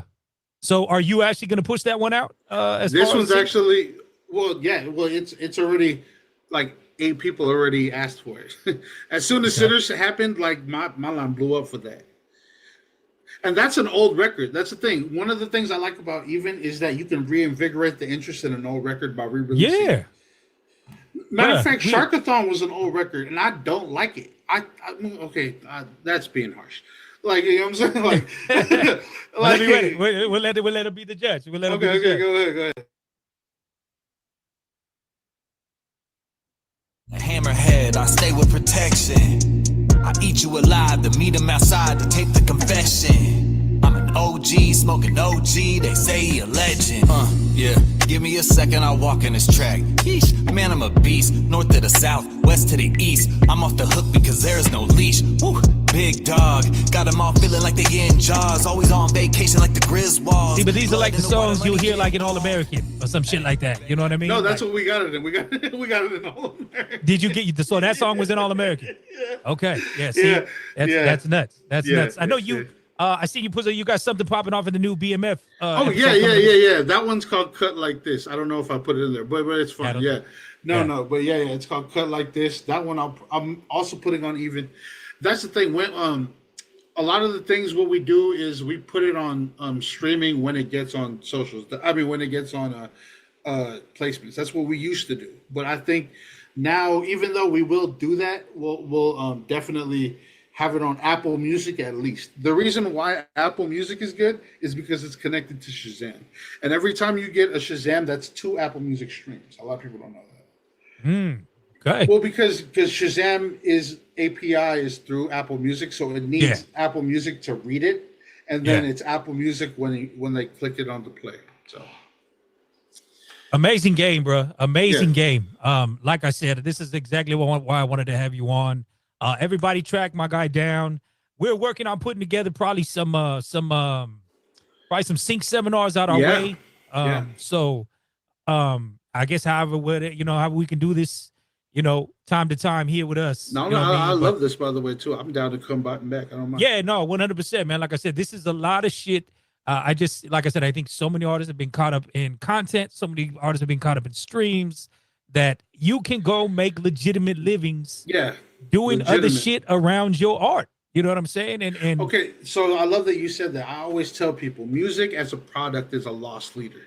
It always costs more to make than it does to sell. But music as a utility is like it's equity. It's real estate. And I'm proof. And look, like I told you the amount. Like it's in the high double digits. I'm trying to reach a triple digit yearly, but it's in the high double digits yearly. I get synced. You know what I'm saying? Like, and it's really consistent, especially since. So here's one thing I like to share. So how long have you been at this as your focus? Since 2018. Okay, 2018. Yeah, but actually, I got my first thing in 2016. That's why I got the bug back. I didn't know what I was doing yet. Yeah, but then, I'm gonna go in and say it for you because my guy is getting upwards to like 80, 90 placements a year. So that for you is an upfront bag and then residuals, correct? Yes. I don't even pay attention to the upfront bag anymore because the residuals are so high. All right. Like, but I mean, like, it's cool though. Like, you know what I'm saying? Like, yeah, of course. I mean, the thing is, we were talking about it. Like, the problem with the upfront bag, it's always like net 80, net 90, and net 120. Yeah. You're gonna wait a quarter to get it. Yeah, sometimes like just getting it in the show and then the streams running up, or like getting it directly like bought because people like it, you'll get more money from, or just as much money as the upfront. So like, the catalog strength increases, and then it's easier to pitch to somebody else. Hell yeah. What up, C? What's going down New York, G? Nah, first of all, shout out to Gio dropping mad jewels, mad gems. It's always great to have somebody come on and just give everybody game on how to make music from this, because I think that's like always been the big. We love what we do, whether you're a creator or you're a promoter, a DJ, radio host, but it's also how do you monetize it, and the sync game. It's one of those key games. My question is, I mean, the question I had was more around how you're sourcing your opportunities. So I had the opportunity to go to a conference in New York last year that was pretty dope. And one of the conversations was around sync licensing. And they had a lot of the music supervisors there. So it allowed you to skip the line a little bit, and they spoke about, So it's nothing like that. Sometimes I pitch, but I will tell you a secret. Yeah, talk about it. By the way, the reason why I want to talk about it again is you hear talks of another strike when it comes to like writing and all that stuff, right? So the last time there was a strike, right? I was in Burbank. Like I was going back and forth from San Diego to Burbank. And what I ended up doing, because I was like, man, it's a writer's strike. Because a lot of the times, a lot of people don't know this, but when it comes to a music supervisor's job, if like their dream job is that they get the script and everything is written in the script, and they only have to source like 3 or 4 things that they might have to clear, And then another thing is editors, right? Like editors are also somebody that dictates the music before even the executive producer hears. So, well, okay, if it's a movie, it's a director. Like he's like the first music supervisor technically. And then if it's a show, it's the writers and the editor, because the editor will fill in music where they don't like explicitly hear it. And let me preface this by saying there's 2 types of songs, right?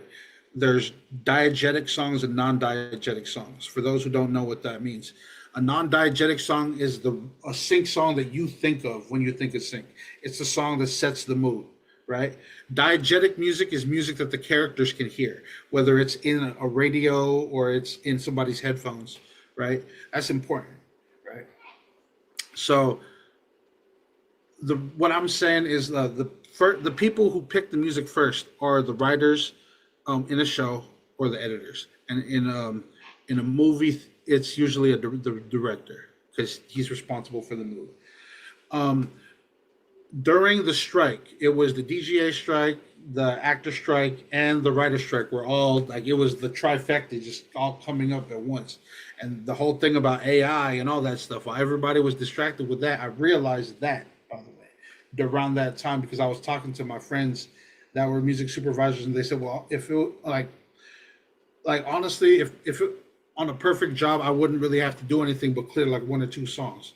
And that made me realize they were responsible for picking the stuff that the writers and the editors don't pick.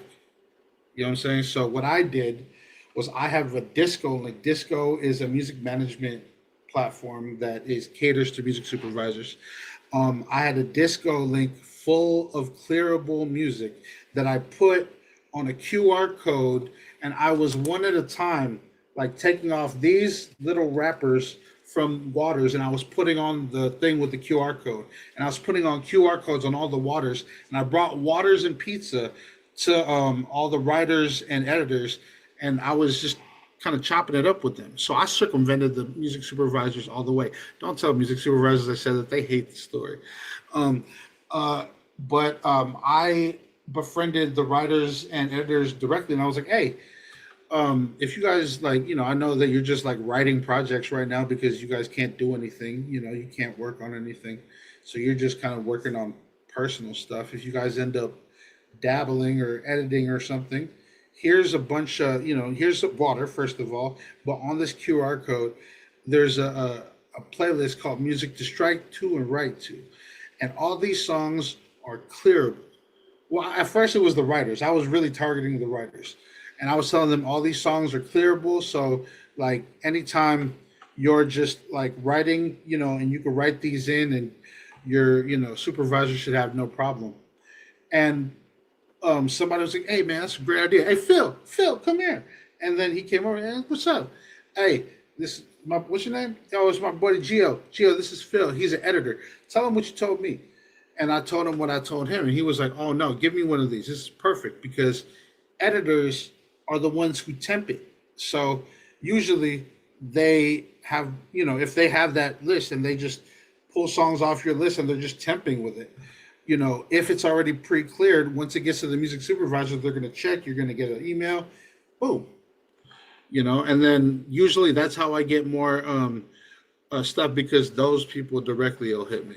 Or I also deal with agencies and stuff. So usually I make a lot of songs, and I mean a lot.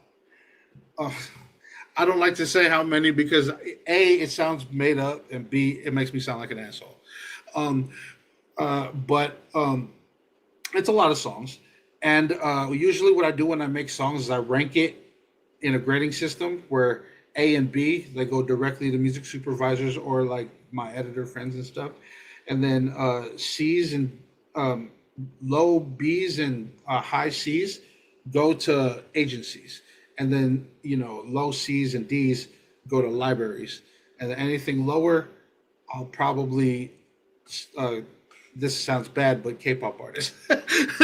But yeah, so that's usually what I do. And then, so I just have a lot of songs. And so usually they'll just hit me for different stuff and I'll already have stuff. But I like to make songs almost every day. Yeah. Awesome, man. That's what's up. And yeah, I think it's good to know, it's not just a music supervisor that you should target. Coordinator, the editor for sure. Music editor is one of the main ones. Word up. Appreciate that. All right.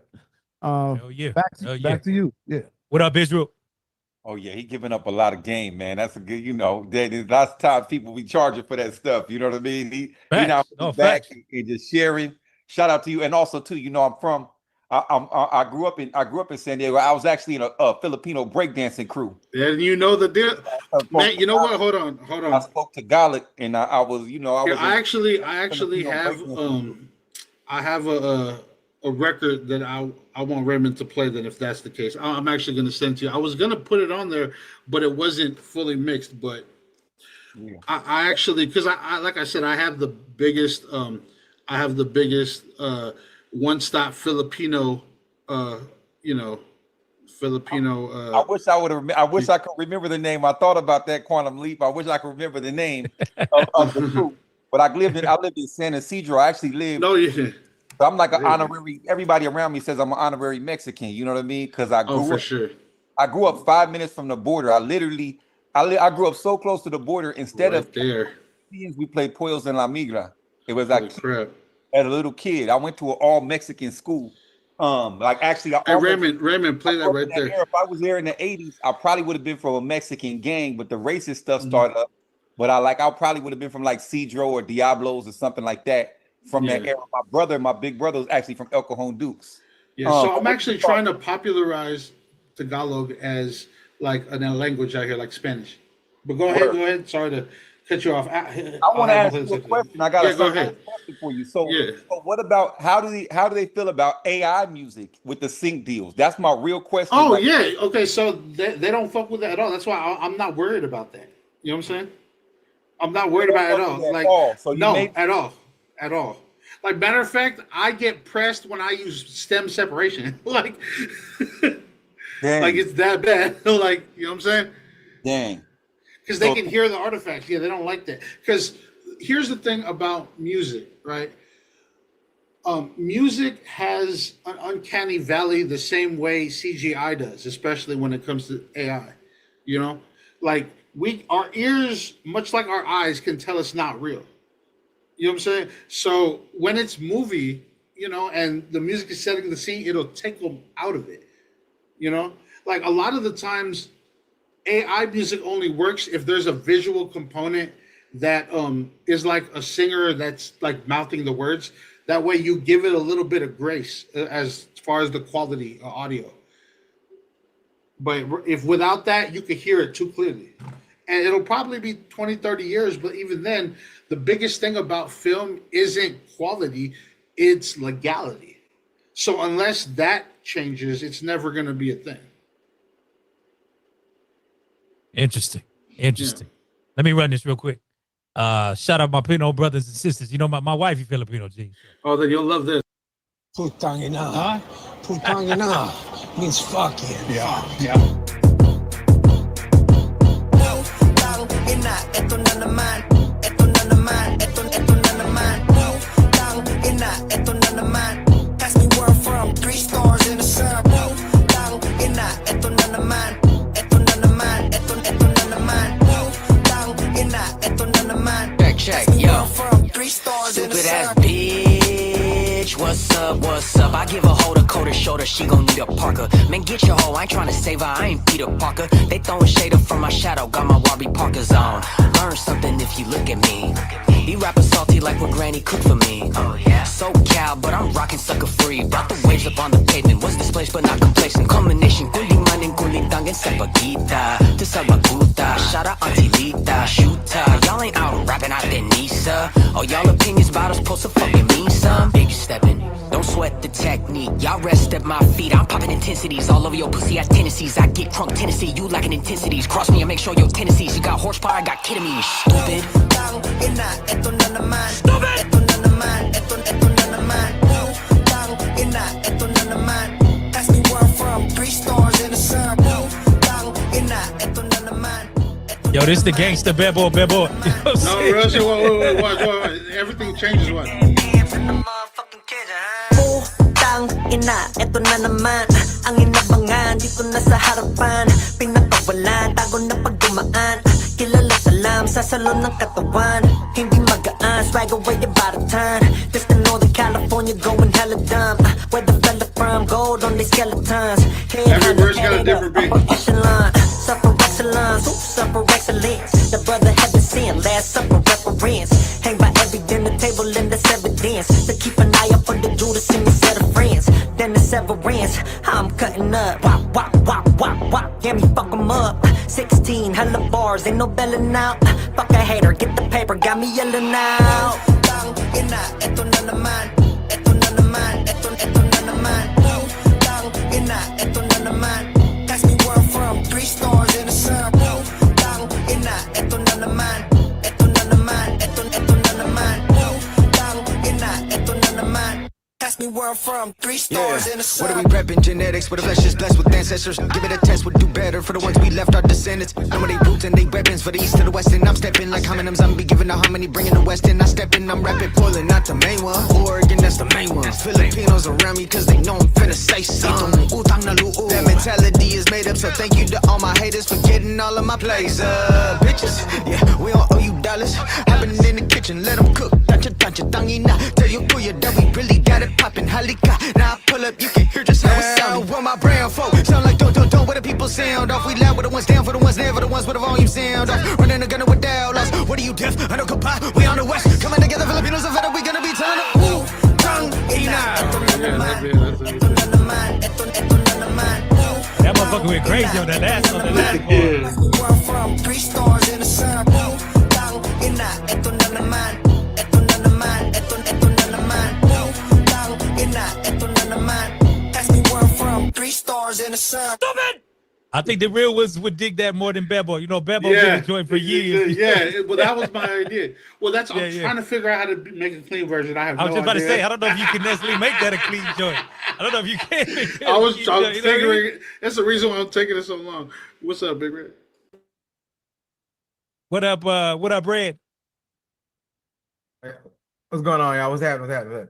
Hey, I want to step in, man, because it was hot. I'm not gonna lie to you. I'm a fan, and you know, the syncing information is dope.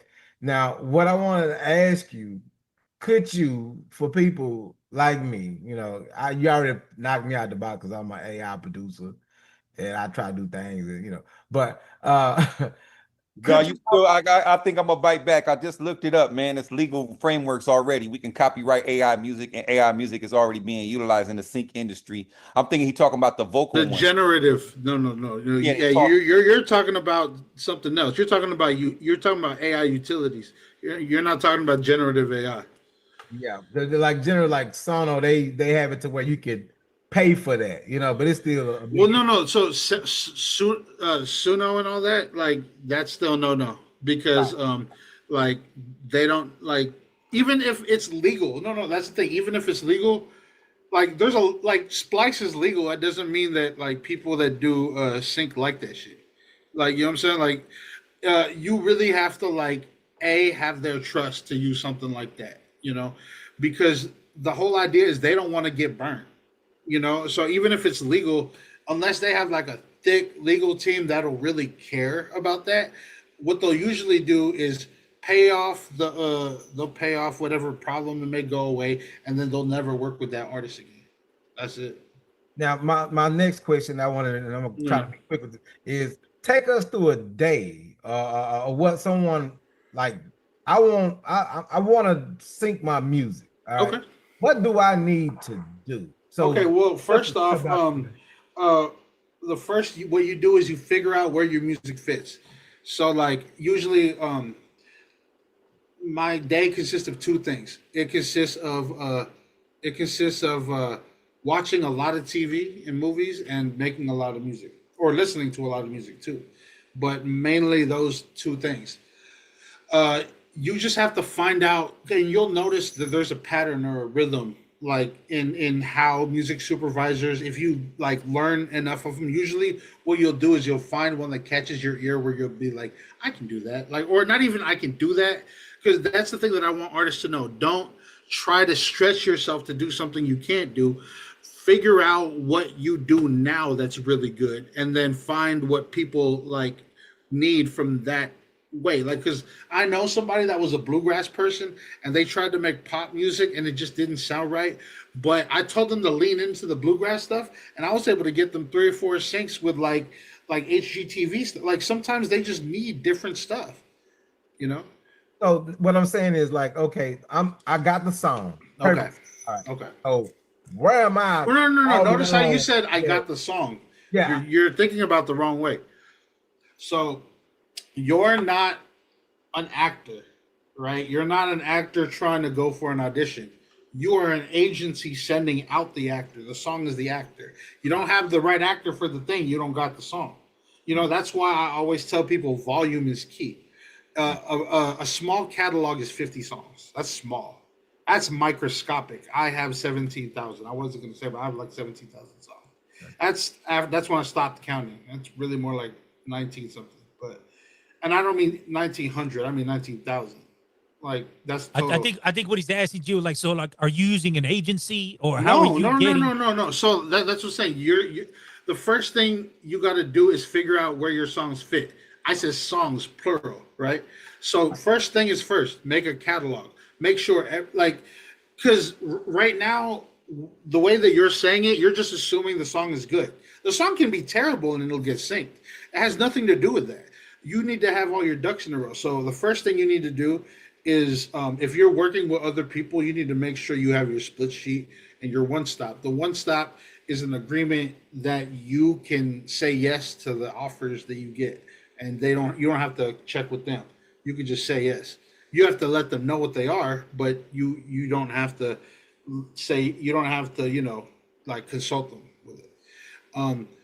Also, you have to make sure that everybody is accounted for. Everything is accounted for. If you're using Splice, sometimes depending on the person, what I like to do to be on the safe side is see which one that you downloaded, go to that pack, go to their terms and conditions of that pack, and download the specific terms and conditions for that.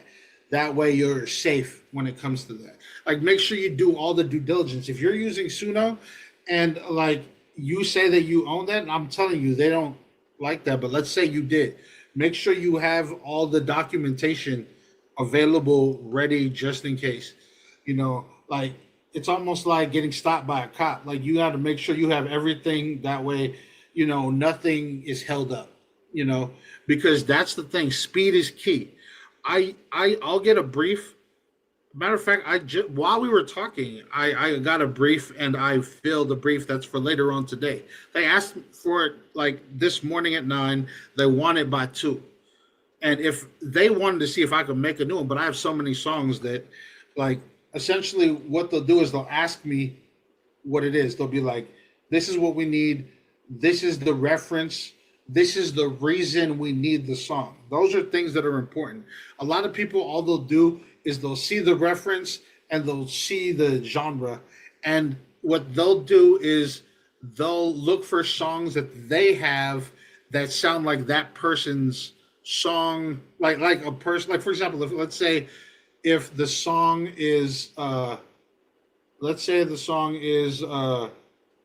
song with Ed Sheeran, Bruno Mars, and Chris Stapleton, right? But somebody, the way that the music supervisor wrote it down, or the executive producer wrote it down, they said need Bruno Mars type rock songs. You know what I'm saying? Just because that they're not really music savvy. And then they'll say why they need the record, and they'll give the reference, right? The first thing I do when I listen to a reference is I'll be like, okay, I'm based on how they're asking, chances are the editor can't clear this. If the editor can't clear this, that means he already put it in there. If he already put it in there, that means we need to match the BPM. All right, because that's the first thing. So usually what I'll do is, if I do use AI, you say use AI, right? What I'll use is stem separation to take the top line off, and I'll put the drum there. And you know how AI has that little split second of silence in the beginning? I'll take that off so it lines up with the key, the BPM, like, you know what I'm saying? So it lines up with the ruler, right? And then from there, I will listen to the song and understand why they need it. You know, I'll read what they're saying. I'll read what they need for this. Like, if the song has a song, because I remember it says, pour some sugar. If that's what they need, if they need like a sugar line, all right. If I already have a song, I'll look for a song that has a sugar line that has that tempo or whatever. But if I don't have that tempo, the first thing I'll do is understand where that is in the song.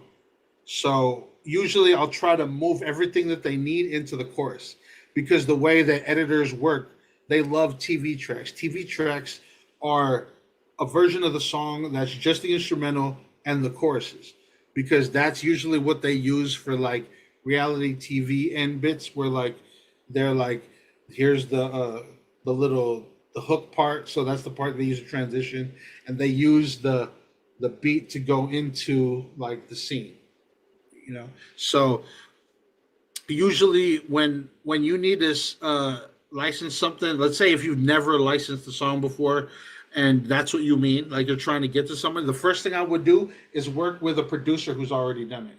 The producer is more likely to play something than when you're working with a songwriter, because the songwriter still has to find the producer if they don't really know how to think. But if you're a producer are you a producer who works with AI because you don't know music theory, or do you work with AI just because it's easier? I work with AI because it was something to do, something fun. Okay. No. The reason I'm asking the reason I'm asking is because if you're like mostly like drum based, you know, what I would do is collaborate with a producer that does loops, like melody loops, right? And with AI, it's actually really easy to do drum stuff. You know what I'm saying? Especially if you have like Drum Monkey, something like that, where that necessarily doesn't count as AI. That's more like an automated, like it has a bunch of patterns and you're just kind of like regurgitating patterns. Like Apple Loops, like using Apple Loops? Yeah, well, no, Apple Loops is perfectly fine, you know? Yeah. Hey, so Gio, I don't want to cut you off. No, I know you got time. Go ahead. We got another guest go ahead. coming on, but definitely listen, drop your info in the chat as far as IGs. I don't know if you want to put your email in there. Because for everybody on the call, Gio does offer consults. You know what I mean? So he's very open. Well, not only that, that's one of the perks for the singles that I have on Even. $50 or more gets you a free sync consult. So word. Just real quick before we gotta end this with you, you have an Even label account. Yes, right? sir. Okay, so what does that necessarily mean for? So I'm an artist. I want to put my song on Even with you. How does that work? Let me know your email, and yeah, I'm not gonna vet you. Well, what I'll do is I'll listen to your music. You can't be whack, but like, Yeah, of course. I'm not gonna gatekeep if you want to take a shot. Like, all you gotta do is ask me. I'm pretty open about that. Like, I even told him, like, this is less of me trying to gatekeep and more just holding the door open and like wait to see if they're gonna revoke my shit. So yeah, no, I'm pretty much like I hate the word signing because like I said, I'm not running a label. It's a label account that I have that I'm just letting people get artist accounts that want them. Yeah, they're under me, but I don't take any percentage if like that's fine. Like I really don't. And he was asking about that. Like, well, how do you make money? I make money outside of that. This is just something that I think that every artist should have. For sure. Yeah. Sure. But yeah, man, please put your IG Will do. in the I'll chat. also put my most recent single that way they can check it out. Yeah. And like I said, I don't know if you want to put your email in there. No, we'll do. But yeah. But like I said, man, Gio, thank you for your time, bro. Super informative, super game. Big Red. I think the biggest thing like I take from that combo is how you approach when you go to actually put something together. You know what I mean? And it's just another type of way of thinking when we creating. You know what I mean? So but good shit, Gio. Like I said, man, feel free to hang around if you can. Otherwise, like I said, man, big game. Oh, no, I'm big sticking game. around. I'm sticking around. Yeah. No, for sure. Big love, man. Check this one out, y'all. What's the business? Yeah, that was Wild Child, Season of the Kingsman. Just a little background. Wild Child is actually the father of you ever watch Blackish, the second oldest son. That's his dad. And I know everybody discovered Madlib 10 years ago with Freddie Gibbs, but Madlib initially had a group called Loot Pack. That's Wild Child and Madlib. And I've been I want to get him on the Digiwaxx platform because he got a new album coming out with the album of the same name, Season of the Kingsman, so he can run down. I was gonna say I thought I seen something like that. That's why I was confused right now. But that record's hard right there. That record's clean. Yeah, man. Well, big ups, Gio, man. Again, thanks for hanging out with us today. A lot of dope info for sure. How we doing out there? See, New York looking kind of it don't look as bright over there today. Yeah, I know. It's dark and whatnot. We got a cloud now. I don't know what the hell happened. It was beautiful a couple hours ago. Shit just changed up. But anyway, we got shit moving. That was a dope record. Shout out to Quantum on that. Had us grooving out here. And I guess we're just waiting on our next guest and getting ready for this little content carnival we got going on. Shout out to DJ Swerve. Swerve out at the DJ Expo as we speak in New Jersey. So this goes down every year. Atlantic City. There's hundreds of DJs that go to this thing every year. It was started by DJ magazine called DJ Times. And now this expo goes down every year in Atlantic City. So I don't know if Swerve is there real quick, but can say what's up if you're there. Y'all hear me? Yeah. Yeah, what's going on, y'all? How y'all doing? Good, man. What's cracking in AC? Ain't nothing. It's the Digiwaxx 2025.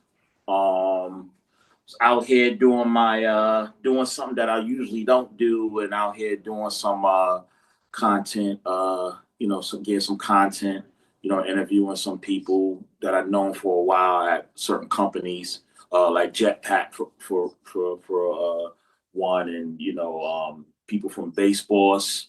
For those Baseballs, that's a speaker company. Been around for a long time. Jetpack is a company that designs bags and things of that nature for the DJs. So a lot of accessory stuff for the DJs. Of course, Pioneers out here, Alpha Data Pioneer. Melstar, DJ Melstar, doing his thing out here. Scram Jones ran into him. Scratch Bastard is out here too. Quite a few DJs out here that's doing their thing. They're giving up a lot of game as far as around DJing business, from everything from AI. If you're in the wedding business, they tell you what to do, what not to do, and new things, how to take on clients and keep that afloat. So many different things. I wish they had added like production, like producers. I mean, I don't know if you can see in the background, a couple of people like, yo, you brought the studio out here. Yeah, because I like to cook up and get creative at the X. I don't know if y'all can see it really, but oops. See, I have, my NPC X here with the performer as well. So, I'm out here just, networking, and I'm out here until like Friday. I was here since Monday. So I'm out here from Friday. I think I also have a person on a call here that I met that can give up some information. Is he a DJ from DJ Social? You can turn your mic on.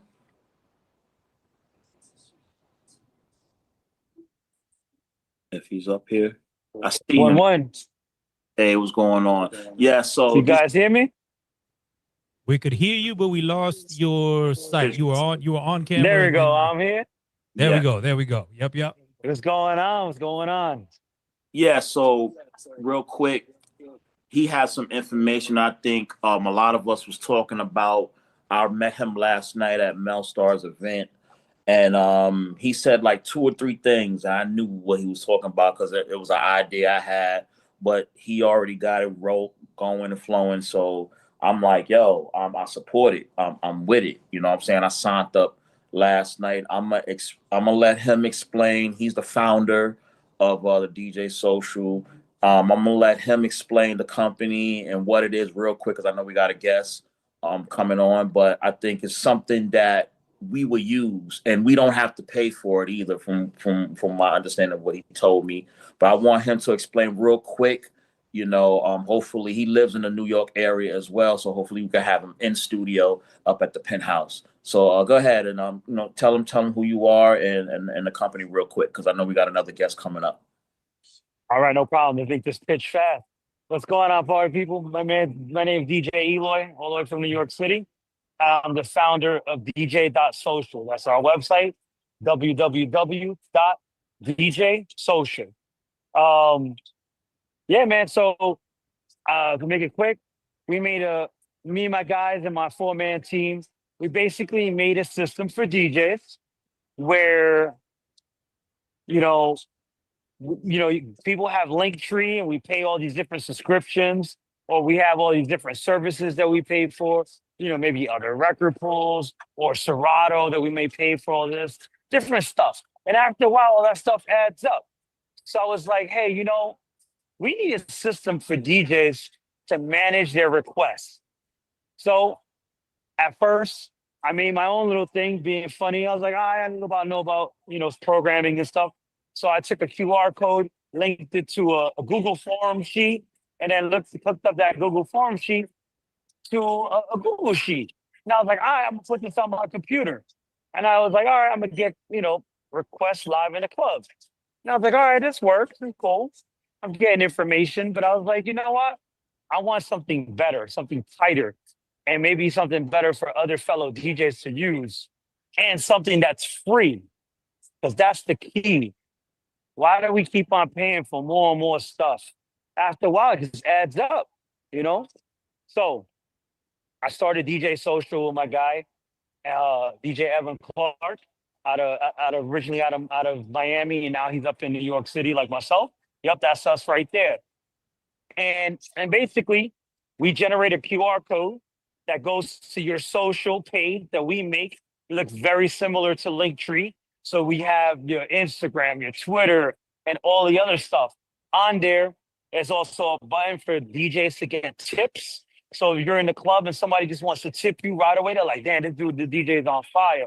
Let me hook him up. Bow, they could tip you immediately. Or people can send requests to you as a DJ. So, all right, we get a request. Why shouldn't we be able to get paid for those requests? So in our system, DJs can request for a tip back. And you're probably thinking about, all right, it's free. How do we keep this alive as a website, as a service? And by the way, it's all web-based. There's no app to download. You just go to the website on whatever device you want to use. And boom, as long as there's internet, you can access the site. If it's on your tablet, on your phone, or on your laptop. And that's how I do when I'm a DJ. You know, you get your requests, the songs come in, and you can just request for a tip immediately back to that user. Right now, as you could tell, you're getting data. We're collecting data. Probably the next few months, we're gonna have a system where the DJs can get that data. And yes, there will be a fee for that, a small fee. We're trying to figure out what that number is gonna be. But you'll be able to use your data and go back and hit all the people in the crowd. Some simple light features. Maybe you don't have that song that someone requests. You left click on your Mac or on your Windows computer on the web browser, and there's options that say, "Hey, I don't have this track. Hey, give me a little bit. I'll get back to you. Get you to play that song." Or, "Hey, I got you." Just simple responses like that. And then also we have buttons right on there for DJs, so they can just press copy. It copies the song, the name of the song and the artist, and you go to your favorite DJ software and you press paste, and you see if you have it in your library. If you don't have it in your library, we got a quick link that sends you to Spotify and that song. So we basically do the work for you. And I'm not saying that DJs should be, illegally downloading songs, but if you need to find something you're in a quick moment, you can find it on Spotify. You figure that out on your own. I'm not condoning downloading illegally, but we're giving you the step to get in that direction. If you're a part of different record pools, there are software out there like GreatQ, and we're linked up with all of that. So if you're part of any of those record pools out there, you can find and see if you have it available. Boom, and you just keep it moving. And that's basically what we're trying to do. Trying to promote your socials. Are you able to are you familiar with the chat? Are you able to type in the link or whatever so we could check it out? Let me see if I can do that. I've actually never done because I don't want to cut you off too much, but we got some guests that are coming on right now. I was trying to make it fast. It's all good. It's all good. This is dope for all the DJs right here. I've heard of something similar out here on the West Coast. You probably heard of maybe No Requests. I think so. Yeah. And No Requests, it's a subscription again. Yeah. This is free. So we keep it alive based on the tips, and it's globally. And you can use it for mobile DJs and other stuff too. But to keep it real simple, because I couldn't find the button to type it in, it's real easy. www.dj.social. Real simple. Once again, www.dj.social.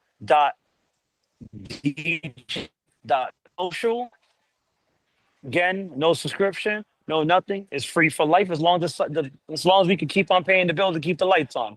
That's simple. And my contact will be on there. We'll have tutorials soon, and we'll teach you. And I'll teach you. Teach whoever wants to learn. No problem. Thank you for the time, gentlemen. Appreciate it. Indeed. No, salute the DJ, man. Definitely, I think this is, definitely a tool that I think all of us will definitely want to use. You know what I mean? So big ups. So good luck out there at AC at the Expo, dog. Swerve, big ups as well. I know you out there representing for the fleet. Salute all the DJs out there involved. So much love, much respect. So definitely want to switch tones. We got Chi-Town in the building. One time for Sir Michael, Chuck chiming in with us. Together they are the cool kids up in the building today. What's happening with y'all fellas? Thank you for your patience, yo. Thanks for having us. Nah, without a doubt. How we doing, Sir Mike? You able to get off? Yes, sir. Right there? All right. Any way we could get you to turn your phone so we get the landscape view? Like that? Or no? You might have it on lock. You know what I mean? Not that big a deal, but if you are able to, then yeah. So there you go. There we go. Boom. Well, all right, fellas, man. Thank y'all for joining us.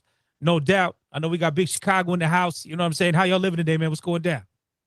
Man, chilling, bro. Just getting ready to drop this new single on the 15th on Friday called Foil Base, man. We just gearing up for that. Been really just hitting them hard with these singles for the new album coming out, kind of reintroducing ourselves to everybody out there. We haven't dropped a group album since 2022, I believe. So that's a couple years. So just stepping out onto the scene, letting everybody know who we are again, man. And and putting that flag in the ground. That's Well right. said. We were trying to remember. Had y'all came onto the call with us before? I don't personally remember. I don't know if Chuck did. I don't think I did. It's my first time. All right. Well, I mean, I definitely, you know what I mean? The cool kids been having a buzz now, you know what I mean, for quite some time. So like that's why I was like, I felt like we had you on the call before, but anyway, you know, going back to what you were saying, you kind of was doing y'all things separately for whatever. How did everything come back together? I mean, we had an album out in 2017, 2022, 2020. So we've been sitting slowly laying bricks down to get this structure. So, you know, the solo stuff is, you know, I ventured off and was more of a producer on some things and started a band and got into different types of soundscapes. You know, like he's got tons of classic solo records. So it's just always stepping on home base. This is what we're known for. We'll never put this one up on the shelf. It's just this album is different. Like we locked into the original recipe. Probably the most fun we had making something. And we ready for everybody to hear it. Hell yeah. Hell yeah. Well, much respect, you know, talk about the name a little bit, because you know what I mean? You're not kids. So you mean like the group name? Yeah. I mean, it just is like, it's what we started with. It was a little cheeky at the time we came out. It was all these pop, punk rock bands, grunge, garage, alternative bands. They'd have a the, and then they had the kids in it. So it was some white boys. They was called the Black Kids. It was like the Get Up Kids, the Step Kids. So shit, we cool as hell. I figured might as well use that, because people don't use it as like cool. They don't use it the right one. They say, oh yeah, it was kicking it with the cool kids. They usually trying to make fun of you or something. So it just sticks. So now when people think of it, they're gonna think of us. They even tried to make a Fox show about it, and that shit didn't last. You can't play with us. So you know, that's our name. That's just who we are. It's accurate. That's right. That's right. So Chuck, do you have your hands more on the production for y'all? You said what? I said, do you have your hands on more of the production when it comes to y'all's music? Yeah, that's been the case. But okay, you know, he got beats sprinkled out here and there, but usually like it's like point guard and center. You know what I'm saying? Somebody gonna play their role. We play our roles correctly, we're gonna win the game. So it's just more of what I do. So I'll make stuff and I'll send it to him for the idea, and then I'll rap like a guest on it. Or sometimes we rap back and forth, but we like the imagination it creates. All right. Cool ass answer. While we at it, let's get into a joint. You know what I'm saying? Banana in the Tailpipe. This one features Seafood Sam, y'all. Cool kids hanging out with us. Hell yeah. Dope joint right there for sure, man. Banana in the Tailpipe. The name of that one. Everything we doing today, is everything out already? That Banana in the Tailpipe is out, and we got another single coming out Friday called Foil Base. Okay. Well, yeah, we'll hit that one here momentarily as well. Super dope, man. Super dope. Much respect. Some hip hop shit for sure. I don't want to say, has anybody tried to put y'all in like that backpack lane? Anything like that? You know what I mean? I ain't had a backpack on in years. I don't know nothing about a backpack. I don't know nothing about no backpack. You a cool motherfucking Chuck. Yeah. Man, I wish this dog would start barking. Yeah, no, man. Man, it's been crazy with our trajectory. We've been like kind of moved all around the microcosm, if that makes any sense. We started out, you know, they were kind of lumping us in with more indie bands and like rock bands and stuff. Like our first couple shows, you know, we was doing shows with like EDM bands and groups and stuff. And, you know, we ended up meeting A-Track, who's putting this album out, you know, through his Fool's Gold label, who's obviously, you know, a DJ that came from hip hop and moved. I'm about to say, don't slide over that. Don't just slide over that. That's big. Yeah, that's big. Know, don't just slide over that. Shouts to DJ A-Track for sure. Big shout out, man. So we've been moved all around when it comes to trying to like put us in a box. But you know, the only thing that really sticks is we rapping and we got hard beats, and you know, we coming for the title. That's all. Hell yeah. No, that's ill, man. Big dope vibes right there. Shouts to the homie G as well. Talked about there's new wave of teen comedies that are going to be greenlit in the film space. That these could work in them joints. You know what I'm saying? So, Sierra, New York City, what's happening? You got Brian with you? Yeah, Brian's hanging out. What up, Brian? First of all, shout to Cool Kids, man. Y'all have a legacy amongst yourself. Like, you guys really did a lot, and have done a lot for hip hop. I feel like you're underappreciated, and obviously the move with A-Track, I think that's a dope move. The records that I've heard are fire. I was gonna ask about how y'all connected with A-Track, because I didn't see that move coming. So, what was the thing that led up to that connection with Fool's Gold? Because it fits, but I didn't see it. That was the original recipe. First vinyl pressed on us. The first person to really put us on the map was A-Track back in 07. It didn't really materialize the way we all thought it would. We ended up going with Chocolate Industries, which ended up being a bad idea.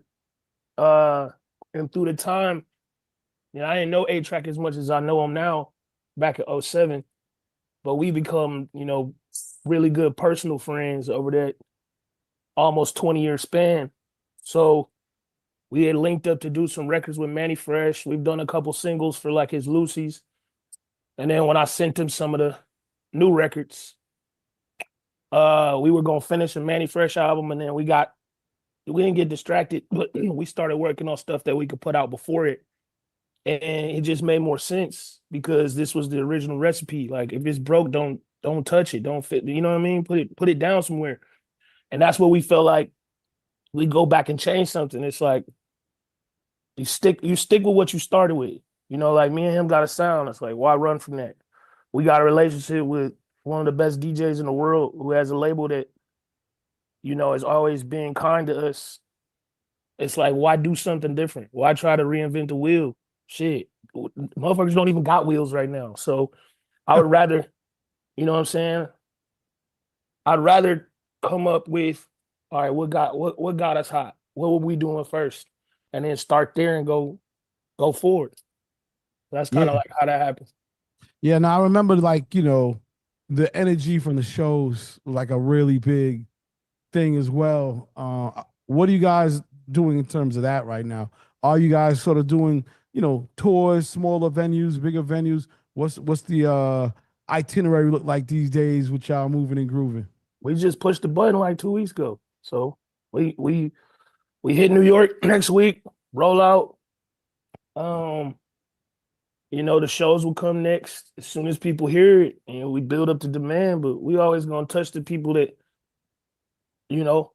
gravitate towards road. Go where you want it. You know what I mean? Like, I'm not really in the business of being, the global pop where everybody likes it. I wanna go where people are listening to us. There's enough humans on the planet to take care of the people that like you. So we're gonna focus on that. All right, bingo. Oh yeah. DJ Malone, you there? See, you had your hand up. Yeah, I'm here, bro. Hey, how you guys doing, man? What's up, brother? Hey, man, I want to say big ups to you guys, man. I remember you guys. I want to say in the damn early 2000s, I went to Columbia College, and my guy had slipped me one of your tapes or whatever, and I'm like, yo, this is it right here. I really do like it. So to see where you guys are at right now, man, keep doing it, man. I promise you guys are gonna keep on going through. Bless, bro. Bless, bro. Plenty more to come, man. Definitely, man. Real quick before we go, Giordano's or Harold's, man. What's going on? Oh, which is better between the two?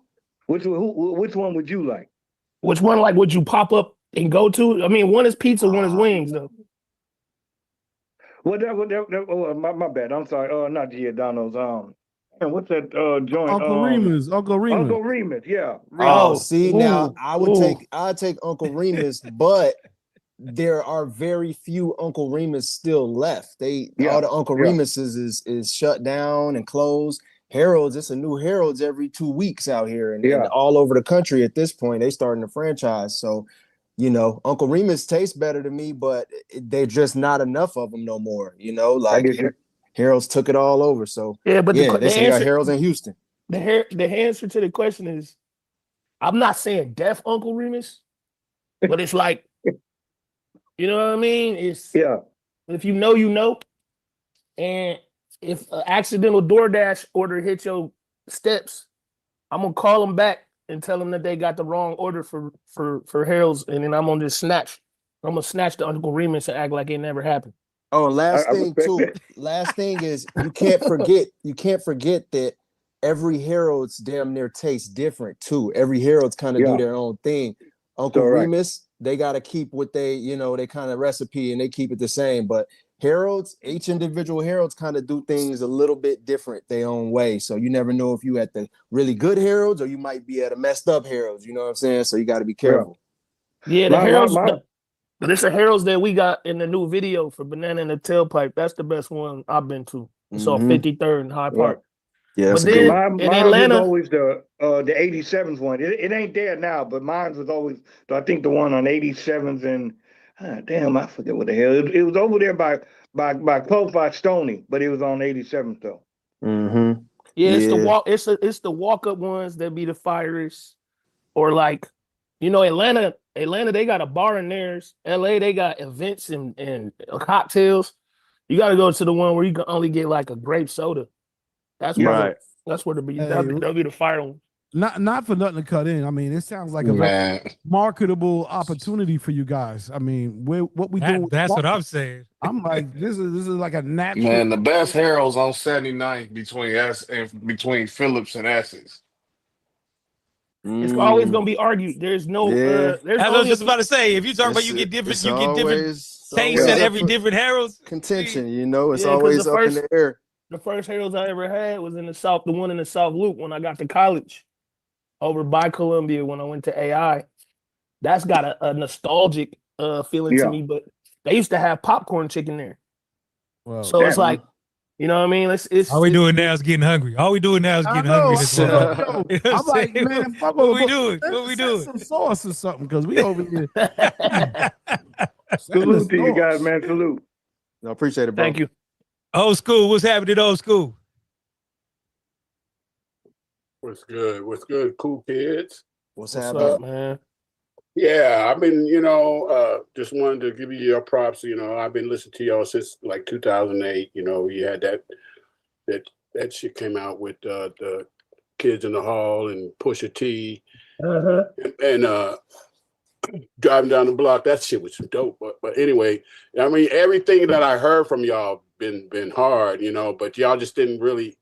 I mean, I haven't heard that enough from y'all. It seemed like y'all need to come out with some more stuff. Are y'all going to be coming out with an album, or are you going to be collaborating with Pusha T or something? No, that song is the first single off the album. The album is coming out late October, mid-October. We ain't dropped the date yet, but the album's done. These are the singles from it. And then after that, we recorded we did a collab album with Manny Fresh. That'll probably be out next spring. So we butter on ice right now. We rolling. I like it. Already looking into 26. That's what I'm talking about. Hell yeah. Hell yeah. Well, let's get into another joint. This one a little different sounding, but I did get heavy, and I think the title of it sets it off. One more time, shout out A-Track. Cool kids hanging out with us. Y'all check this one out. If you got your babysitter, put your hands up. You know what I'm saying? Hell yeah. Hell yeah. If only we could get a freak lick right now, we'd go crazy right there. We might have to. Good shit. Oh, no. They're doing a Freak Nick movie. That's the first thing I thought of. They're doing a Freak Nick like a buddy comedy movie. Oh, shit. Oh, damn. Okay. That's about to be crazy. So all I can hear is syncs every time I hear these songs. This is fire. Yeah. Y'all got to make sure to connect with my guy right there, yo. Like I said, heavy in the sync space. Get y'all some love. You know what I mean? Oh, yeah. That's where we need to be. Yep, indeed. Holly Grove, what's cracking? What's down, fellas? What's going on, bro? Mikey, I met you, hear me, with OG Ron C at South by Southwest, probably like 2014, 15, something like that. And then Chuck, I think I met you like 2015, like the year later. Like, I didn't meet y'all at the same time, I met y'all a year apart, you hear me? But big fan, been rocking with y'all for a minute. But that joint right there, You hear me? I went to HBCU. You hear me? I went to Texas Southern University out here in Houston. That shit gonna go crazy. I can see the step teams, you know what I'm saying? The frats and sorrows going crazy for that during the See, I step ain't even show. think of that. I ain't I even think didn't of that either. I part. would need that. You need Bro, that. yes. Yeah, that shit gonna go stupid, bro. I'm sure gonna put it in my little dog's ear, like, hey man, you know, y'all got the step show, y'all put this in, you hear me? Yep, that's what it's made for. Hey man, Keep doing appreciate that. keep doing y'all thing, brother, for sure. That's love, bro. Was that A-Track on the cuts in there? Yep, we got A-Track and Sango with the additional Sango on the additional production. A-Track on the scratches. I just like got with the DJ homies and was like, what's gonna keep them on the dance floor? What's gonna get them off their seat? You know what I mean? Yeah, man. You know, just focusing on the real recipes, like how you make people feel about the record. You know what I'm saying? They don't. Sometimes it be the features, sometimes it be all the hype behind it, but it's like, what's the record like? What do people, you know what I mean? Like, do they move? Does it increase their energy? Does it make them happier? I think we working with the right science and chemistry right now. So that was one of them test experiments, and it felt good for us.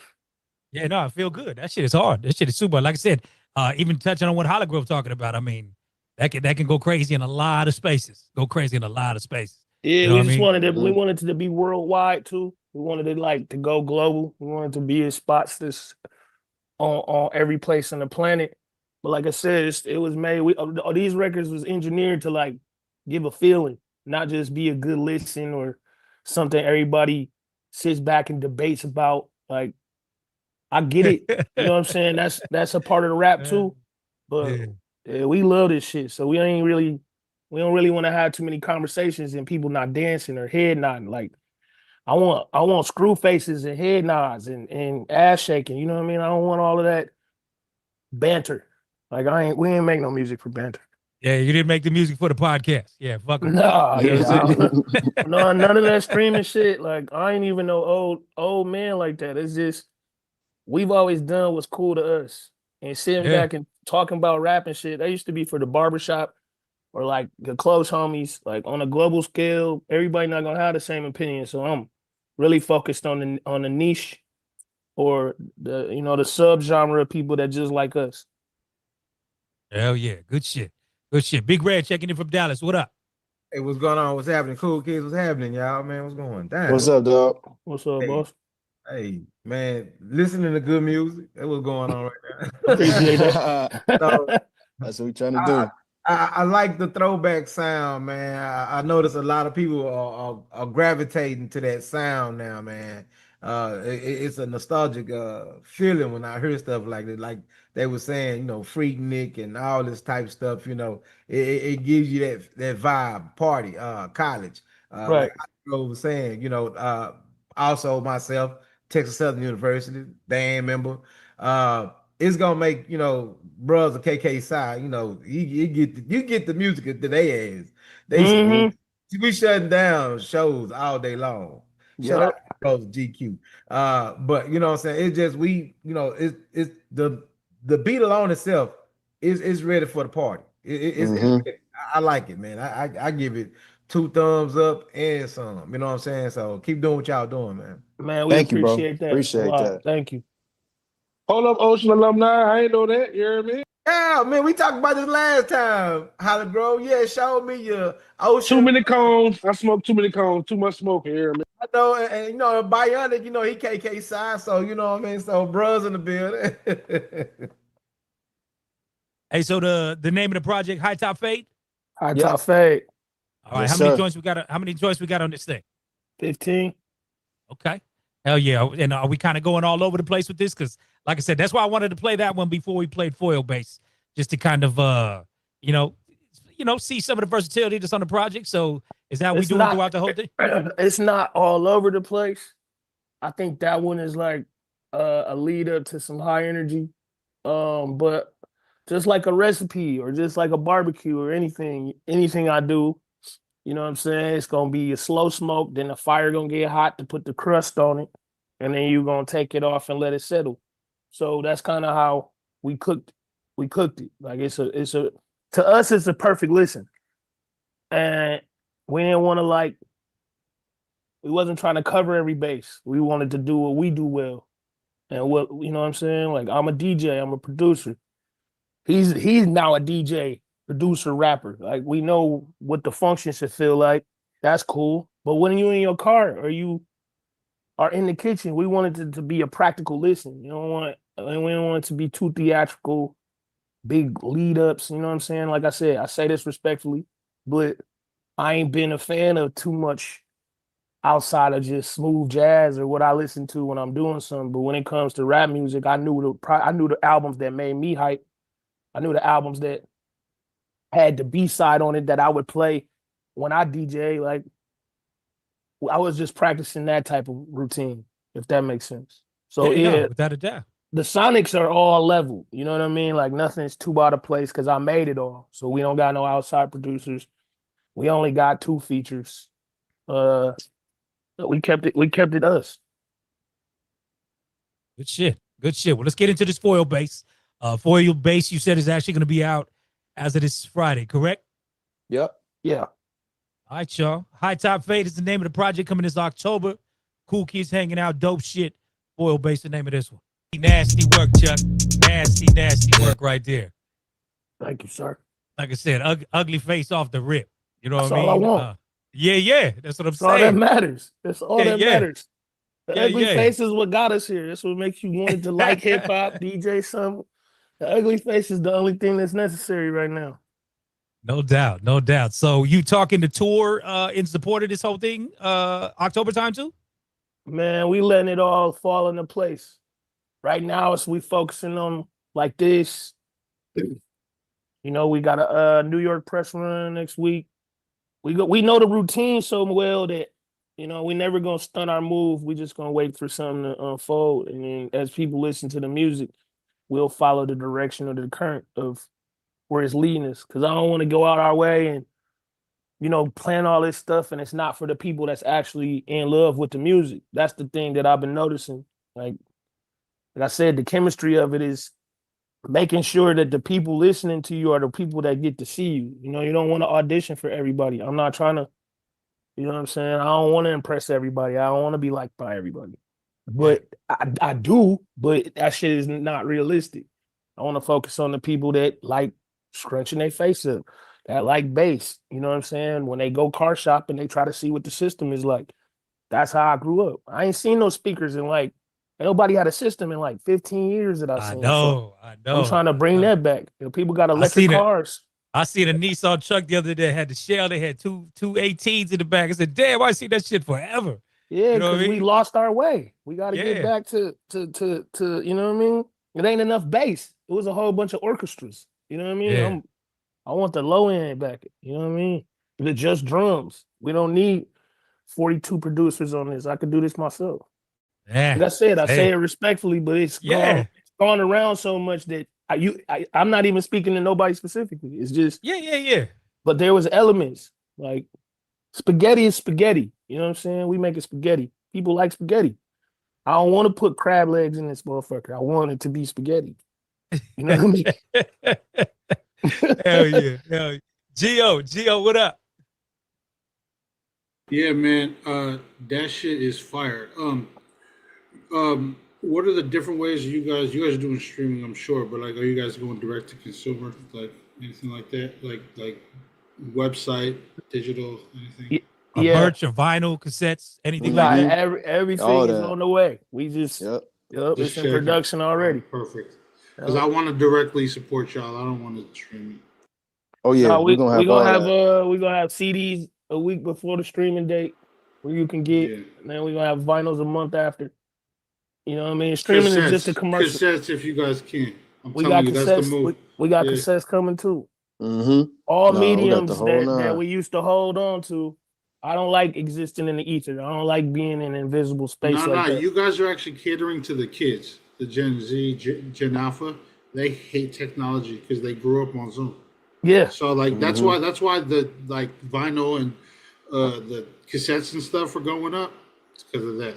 Yeah. Also, the fact that you're a 100%er, I don't know why you guys aren't killing in sync this whole time. Although you probably are. I mean, I'm sure I've heard your guys' stuff every once in a while. but like, that's what I would just like all that stuff. No, yeah, we're focusing on that. Stationaries.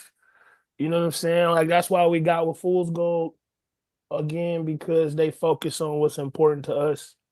And it's getting the music out to the world and then having something that you can put your hands on, not just releasing and it's over within a weekend. No, I feel that. I always hooked the Fool's Gold because they approach doing like hip hop stuff the way that like a dance label would do it. Like, Right. You know what I'm saying? Yeah. That's how we come. Ew, Chuck. Well, listen, man, I respect the energy. I respect that all of this. I'm looking forward to the High Top Fade. No doubt the whole project. Definitely will be copping my vinyl when it drop. You know what I mean? You guys make your way to the West. Definitely want to connect. You know what I mean? We could hopefully can make some shit happen. Yep.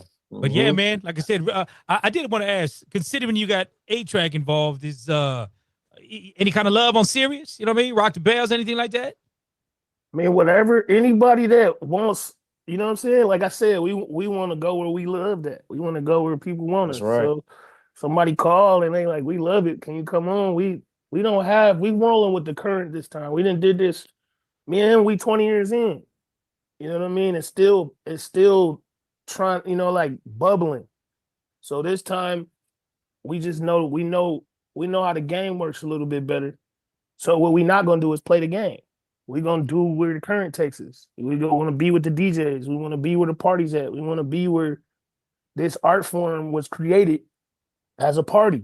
You know what I'm saying? Like all of that extra shit. I'm a historian of it. You can't tell me nothing about. You know what I'm saying? The first words I spit as a sentence was Rakim's Paid in Full. My dad beat that over my head till that was the first paragraph I ever said. So knowing how this works and when the joy it brings people, it's like that's what we'll take care of. If everybody, people could be deep, people could do every single thing else, but this is our sport. And whoever wants to talk to us, if we agree with the way you are covering us, then we're gonna do it. We're not here for the debates. We're not talking about nobody. We're not going through bad stuff. You're not going to give us your top fives. You're not going to give us. No, I'm just saying I got nothing negative to say about nothing. No, I get it. I get it. It's fucking overly done, bro. Trust me. I don't have a top five. Yeah. No. I fuck with it heavy. I like Takeover and I like Ether. There's nothing you can do about it, and you can't take it away from me. I like them both. Hell yeah. Nah, super dope shit, Chuck. Super shit. Thank you, Mike. Thank y'all for joining us today, man. Yes, definitely looking forward to the whole project, man. Dope records. Thank you, like bro. I said, man, I definitely want to peep this show live when you all hit the road. So I will definitely be keeping up, no doubt.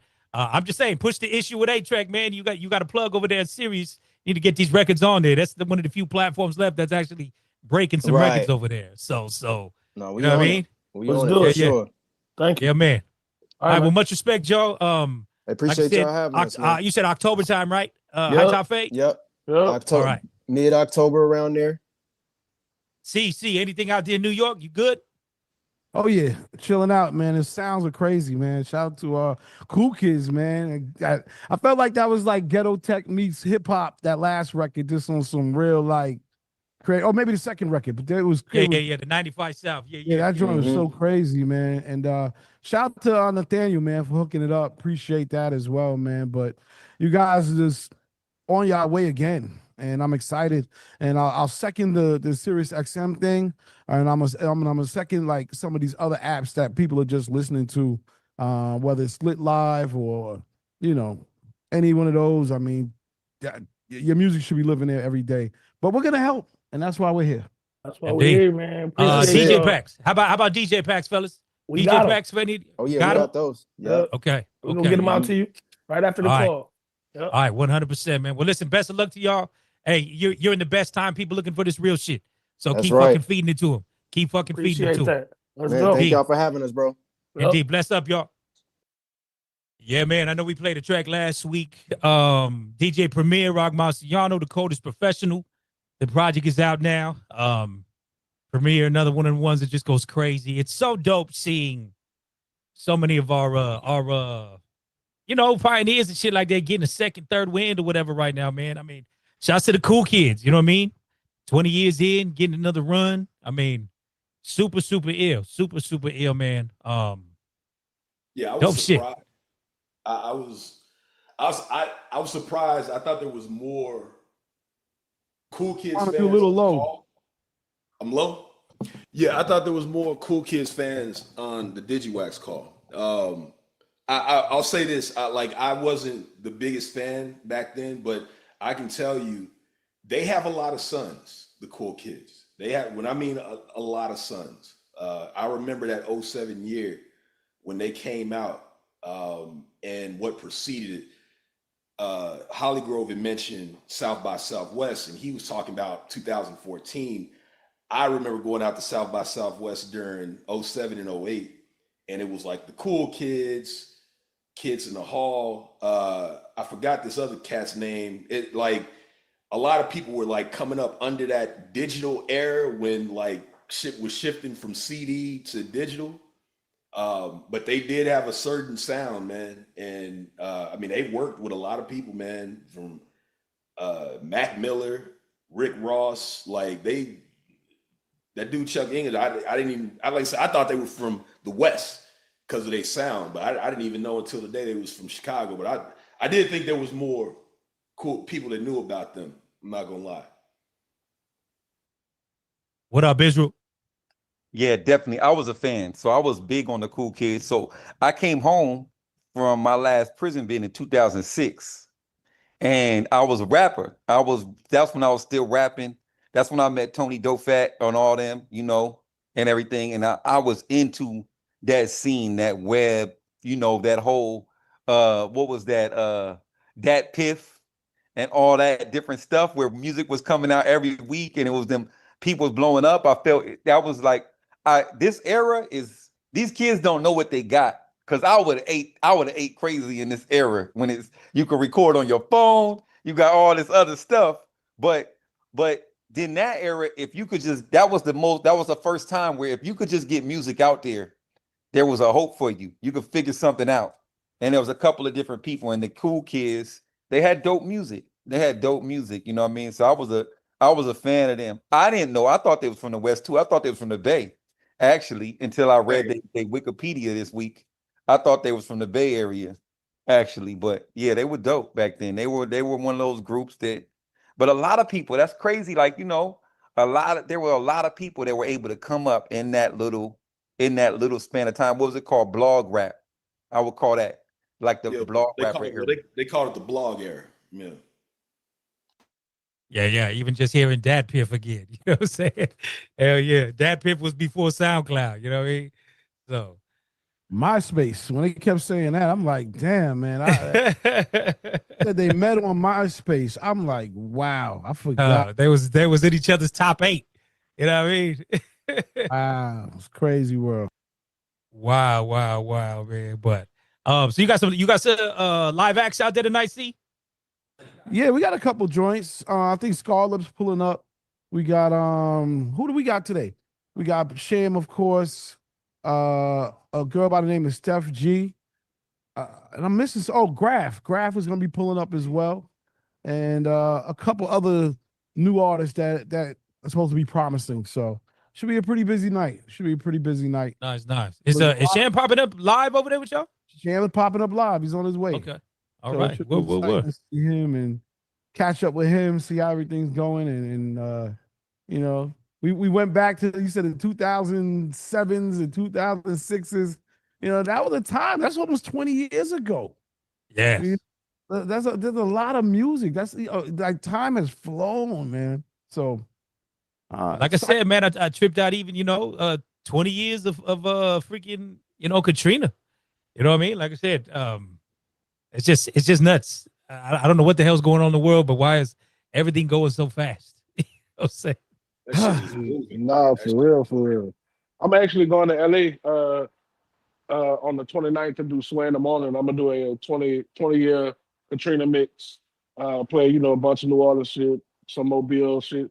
I'm not gonna keep it all New Orleans, you know what I'm saying? Because New Orleans was the only place affected by Katrina. So I'm definitely gonna play some Baton Rouge shit, play a couple of artists from Mobile as well. So. Are they doing? I'm sorry, I missed? Are they doing like a special 20th anniversary show with Sway Hollygrove? Well, no, I'm gonna be out there for It's a chick that I know from New Orleans that's doing a Katrina anniversary party for people from New Orleans to live in LA. So I'm going out there to DJ that. So I'm gonna do that. I'm gonna do Sway, and then I'll be back in New Orleans on Saturday for the actual anniversary celebration that Sets 4-5 doing. They got dope jersey for it too, man. Ew. Speaking of DJs in other cities, I don't know if anyone saw the clip that I posted in the Digiwaxx page on Facebook. DJ Scratch was here in Houston a couple weeks ago, and he was booked. Matter of fact, the lineup was Scarface, Special Ed, Chubb Rock, DJ Scratch, and Def Jam Blaster. For those who don't know, Def Jam Blaster, a popular veteran DJ out of Houston. They were doing a high school reunion tribute block party. DJ Scratch was on the tables doing his routine, and I don't know if any of y'all know who Al Sadiq is. I'm pretty sure a few of you know who he is, comedian from here in Houston.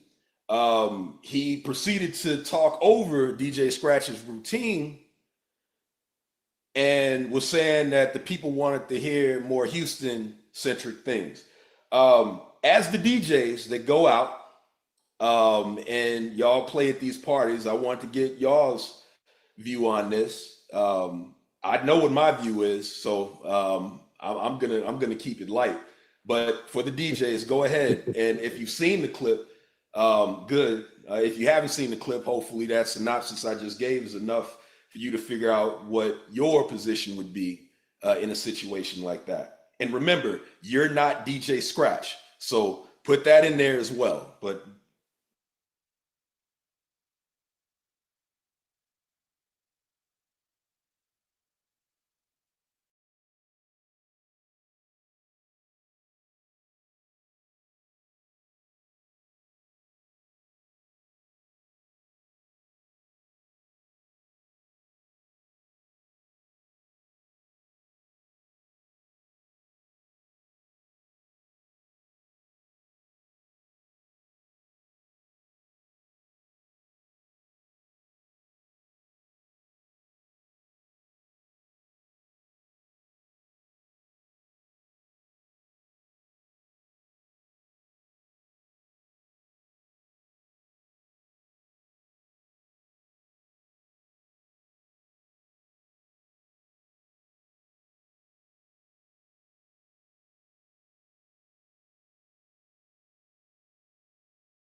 being a former DJ as well, and just, you know, knowing hip hop. So I'm glad I heard what I heard in terms of the responses on this. The comments on this, completely disappointing. Completely. But that's as to be expected from folks that really don't know what goes on with DJs or hip hop in general. So let me interject on something too. As far as the crowd, I kind of think they know what's going on because it's always branded as 50-15 legends. And I always say legends. Anytime, like when he bought anytime he bring these legacy acts in, people know that's what they go there for. So if you go there expecting something different, you're a fucking fool. It's like you go to New Orleans and expecting to hear go-go. You're not going to hear go-go in New Orleans. You're going to hear bounce music. You know what I'm saying? If I go to Baltimore, yeah, I might hear one or two bounce songs. You know what I'm saying? I'll go to Jersey, I might hear one or two bounce songs, but I know I'm going to hear Jersey Club. So it's like, why would you expect something different when you know? I can't get like a go-go bounce remix set. I mean, like, we can do a little something. We can do a little something. You hear me? Okay. But what I'm saying is, like, if you know that if you look on the lineup and you see all these legendary figures on there, why the fuck would you go there expecting to hear Chocolate Screw music? It's dumb. That's like Ludacris coming to town and you want him to perform a T.I. song. Nigga, for what? Come on.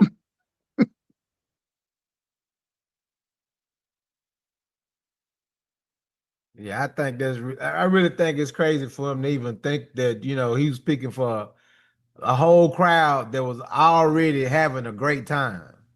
And technically, I thought he was just speaking for himself. You know, that's what you call a selfish act, a selfish move. And, you know, hopefully he'll realize, well, he realized not after talking to Ali Bro. So that he messed up. He stuck his hand in a DJ's B nest when he did that. Because I seen Scratch perform live. I'm amazed every time I see this guy perform, the tricks that he do, the cut, it's amazing. Let these folks be amazed what real hip hop is, man, and get amazed from the elements of it. You know what I mean? So yeah, that was again. Shout out to Hennessy and rum and every other liquor that people drink to make them make mistakes, because it sounds like it was just it had to be a drunk moment. You know what I mean? Mistake. Yeah, you know. So we're gonna leave it at that. Shout out to Def Jam Blaster. Shout out to Houston. We still got love. All right, let's get into some music before we get our next guest on. We got Anna in the building. Hey, chilling. We're doing this weekly. Hey, listen, you know, exciting times. Exciting. Shout out to everyone on the Zoom. Yeah. All right, let's play a song or two, then we'll come back. Shout out to everybody in the building. Check this out. Let me know what y'all think. We're back with some R&B vibes. That felt great. Okay. Right? Two artists. I've never heard of them before. Yeah. At least. Yes. What are your immediate thoughts? Incredible voices. Okay. Great production. Smooth. It felt good to my spirit. It was hitting me. It was hitting me as I was sitting here. It feels like real music again, CL. Yes. Yeah. We need this. Balance, man. It's all about balance. Anybody got thoughts out there? Please feel free to tap in. Love to hear what y'all thinking about those. Those are just two records that I was digging on, you know, digital digging, listening. Brother Holly Grove, I know you're over there cooking that jambalaya. Nah, not jambalaya today. I'm doing seafood enchiladas. You hear me? But I love it, especially that last record. That last record is just like you're saying. It's like it's soothing to your soul. You know what I'm saying? Got a great beat to it. You know what I'm saying? Digging the vibes, great voice. Yeah, I don't know who that is, but I need to get those records, brother. Okay. We are going to track them down. Anna was just saying, like, yo, who are these artists? And I told her, I don't know. I just be, you know, we dig, and now we'll have to track them down and we'll get find the them. Yeah. They can't hide. They can't hide. Well, it can only help y'all out. So, how great work like that. Yeah. People are going to find you. Heck yeah. CL on it. Hey. Hound. Hey. The bloodhound. I love the hunt for the record. We'll find it and whatnot. Yeah. But shout out to everybody who's still here, man. It's been a great Wednesday.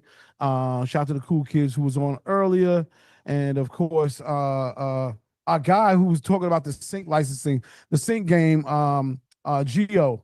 That was awesome, you know, just really getting into that and whatnot. And we got our next guest coming up. I'm gonna play a song in between that, but thank you for the sync game knowledge. I do want to say that because the game of syncs, man. You know, people I think they just they don't know. They want to get into it, but the fact is, if you have the knowledge, it just gives you a little bit more. Because even you do production. I do. And I'm sure you would love to hear some of your music in that next movie, commercial, TV show, and how to do it. But Gio is the roadmap. He came in and just sort of knocked down all of the doors and was explaining directly. So shout out to Gio for joining.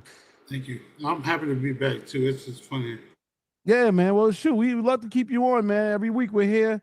You know, let's figure that out. I think it's a great place to just share your knowledge and maybe get artists and people and customers for your platform or what you're doing. Yeah. All right, let's play this song. We're going to come with our next artist and sit down. He's a legend and can't wait to talk to him from New York from Jamaica to Florida to New York. So check this record out, y'all. Oh, I'm sorry. I messed up. Here we go. Here we go. All right, we're back. Yes. You already know it is New Music Wednesdays. The man of the hour is finally here. What can I say, man? I met this brother years ago when he broke out, smash hit, and shout to Mims, man, because then he jumps on the Mims remix. That goes crazy, and he hasn't looked back since, man. World travel, we're over here talking about Berlin and eating Turkish coffee, stuff that I'm like, the conversation with first world problems. First world problems. You have bad coffee. Anyway, Cham, man, how you been, man? Yeah, I've been sitting on top of the world, bro. Yeah, sitting that's on what's top up, of the world. man. That's That's one of the greatest answers I've ever heard in a long time. That is what's up, man. Blessed, man. Yeah. Blessed. Sitting on top of the world. Well, we're back here with another project, obviously. Yeah, new project Sherlock. We have 8 tracks. Yes. We have 8 music videos. Whoa. You know, that has never been done in reggae or dancehall before. Yeah. I don't know about hip hop or R&B or no other culture or no other genre, but in my genre, never been done before. 8 tracks, 8 music video. The first single is Hustling in My Blood, featuring Damien and Steve Marley. We're on tour as we speak. So big up my brother Steve, my brother Damien. Can't wait to join back the tour bus. Can you hear me? Good. So we got to ask the obvious question. The link with those two and the Marley family, when and how did that first form? I think me and Damien kind of linked from I was promoting Get a Story and he was promoting Welcome to Jamrock. Yeah, but we became close probably 2011 or 2012. We did a song together called Fighter, and then Skrillex made a remix, so we went on tour, myself, Damien and Skrillex on tour, and ever since then we have been like brothers, you know what I mean? We live like probably 8 minutes away from each other, so if he's not at my house, I'm at his house. We normally play soccer, which you call it soccer, but we call it football. Yeah, every other evening, and we have our Friday nights when we don't have concert. We have a Friday night grilling where we grill fish, whatever we feel like grilling. You know what I mean? What type of fish we putting on the grill? Snapper all day, every day. No butterfish. Snapper all day, every day. Butter for steam. Yeah. You don't put the butter up on the grill. Butter, you have to steam it with the okra and the carrot and chocho. Hold on, let me find out. I haven't eaten fully. Hold on. So you were grilling and you said, "Hey, let's put this song together." Which is right. Yeah. Flip. Yeah, that's what's up, man. I'm so excited to hear about the cooking, you know. Are you on the grill too? Always. You're the master. Always. Whoa. Always. All right. Well, you know, that's what's up. Everyone from the Caribbean. Yeah, man. They know how to take care of fence for themselves. That's what every mom in the Caribbean does. When they have boy children, they made sure that them boy children can cook for themselves so no one can play them. There we go. You have to be able to take care of oneself, right? Yes. I love that. Now you were talking about the discipline and the vision behind 8 tracks, 8 videos. This already is setting so much apart from everything else that's out there. Why is this project so special to you? It's special to me because the name of the project is Sherlock, and Sherlock is where I'm from. So basically, that's a community that raised me. So we basically took it back to the roots, the grassroots. If you know me, all my records that I've ever done before has been produced by Dave Kelly. who is the greatest producer in my eyes in dancehall and reggae music. Shout out to He's responsible for looking into my eyes, action, not a bag of mouth. Every Terror Fabulous big record, every Buju Banton big record, Nadine Sutherland, all those records he has been producing. This is the first time I've made a project that I have produced. So Dave only overseen it after I was finished and made sure that everything was mastered well. But all of this is my production, and that's why it's super special to me. Shout out to all the producers. Now the visuals, are all the visuals out as well? They're all released? So all the visuals are not released yet, but they're done. Okay. Edited, ready. So we want the fans to focus on the first video first, which is Hustling in My Blood, featuring Damon Marley and Steve Marley. And then we'll keep dropping all the videos as the months come by. I love this. Should we get into it, CL? Should we? Yeah, I do. I want to get into it, but I want to get into the video. You know, show everybody this video is on fire. I'm not going to tell them everybody how many views yet, but I looked at the numbers earlier today. Shout out to Brian. And I said, dang, Jamaica is winning. Yes. So, in the number blood, go feet in the mud, through the fire and the flood. Listen to my every word. Whoa. We the strongest of the strongest. Whoa. We will be. More fire, more fire, more fire. We need a couple of lighters. Yes. We need a few lighters. We do. We need a bonfire. That's what's up. Be a lighter. Be a fire. That was incredible. I couldn't stop moving in my seat. I had to keep fixing myself. Yeah, man. Dope video. Thank you. Fire. And you shot and directed this. So I didn't shoot it. We had a director. What's his name? I forgot the director's name, but I didn't shoot it though. But we produced it. Okay. Yeah. That's good enough. And you got 8 of these videos coming. 8. Fresh. I love banking new. Yeah, man. I love the dedication to that, as Anna was saying earlier. Now, let's go back to Sherlock. Yes. Where it all started. Where is Sherlock for those people who don't know? Sherlock is in Kingston, Kingston, Jamaica. So Sherlock is one of the inner city. We would call it the garrison. Some people call it the inner city or the ghetto. Right. So it's just one of the inner cities throughout Jamaica. You know what I mean? So Sherlock is exactly where you saw, if you're familiar with Ghetto Story video with myself and Alicia Keys, that's where you saw the mural of myself on the wall with the high rise, like the projects, condominiums. Yes. Yeah, so that's Sherlock. And all right, so you mentioned the garrison, you mentioned Kingston, and one of the things I want you to sort of break down for everybody is you have Kingston 1, 2, 3, 4. It's 5. It's like all the boroughs of New York. Exactly. So, how does that work in the politics and you know how is it? All right, so from Kingston 1 to 10, that's like uptown, middle class. You have to have a little money to buy that. From Kingston 11 to 2021, that's the garrison. And there it is. Yes. For those who don't know, you have Gaza in there, you have you have Gully side. You have all of that in one little pot. You know what I mean? Yeah, man. That's Kingston. Yeah, man. You have Trench Town, where Bob came from, and that's the next side of town. That's almost, we would call it downtown. You know what I mean? Closer to the business district. And then you have where we come from, where it's closer to the seaside. Yeah. Yeah. Yeah. And that's where the energy for the album was sort of manifested from. Yeah. Beautiful, man. Beautiful. A lot of gems on this album. What's your favorite song? You're going to make him pick one. I have to, because, and you don't have to pick one. I think, I think every 2-3 days I get a new favorite. Yeah. And I think for now, my favorite for now is Modest Life. So Modest Life is basically me letting you know that if I never live to see another day, I would never live this another way. Wow. Because I'm living my life without fear. I party every day like a Happy New Year. You know what I mean? Because some people say they'd rather their life be like this or like that. But if you change one thing, then everything else is going to change. Absolutely. It's like a chain reaction. Absolutely. That means you wouldn't have your mom.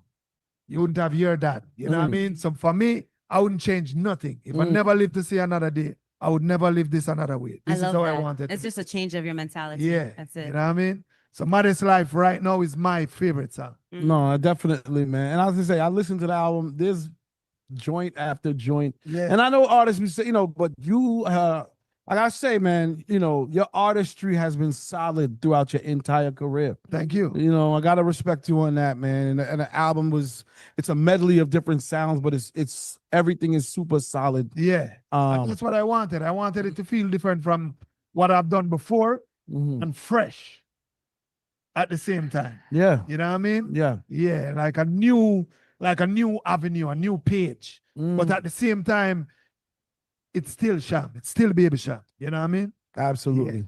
Now, do you prefer Cham now these days, or? Oh, no, not really. Not really. It's Cham or Baby Cham, whichever. Yeah. You know what I mean? Normally, rude boy, them see we in the street, them say Cham. The females, them normally say, what up, Baby Cham? You know what I mean? It's whichever. All right. Well, the rude boy, I would say Cham. Yeah. Which is right. You're nasty. Okay. I like Miss Jackson. All right, let's play Matters Life. We'll come back. Play the favorite right We got mad questions, man. Everybody want to know what's going on. So this is a good thing. You could talk to him all day. Yeah. All right. So check this out. Matters Life off the new album, Sherlock. This is Cham. Where are the lighters at?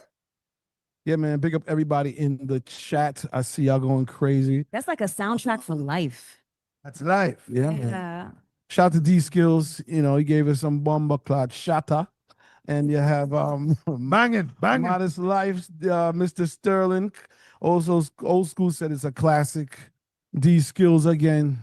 Bang bang. Yo, D Skills, man. All right, I see. I guess you're getting some spins on this show. Reggae Wu Dang. That's what's up. Go. Man, at this point of your life, man, you've done so much. Yeah. What else do you want to accomplish?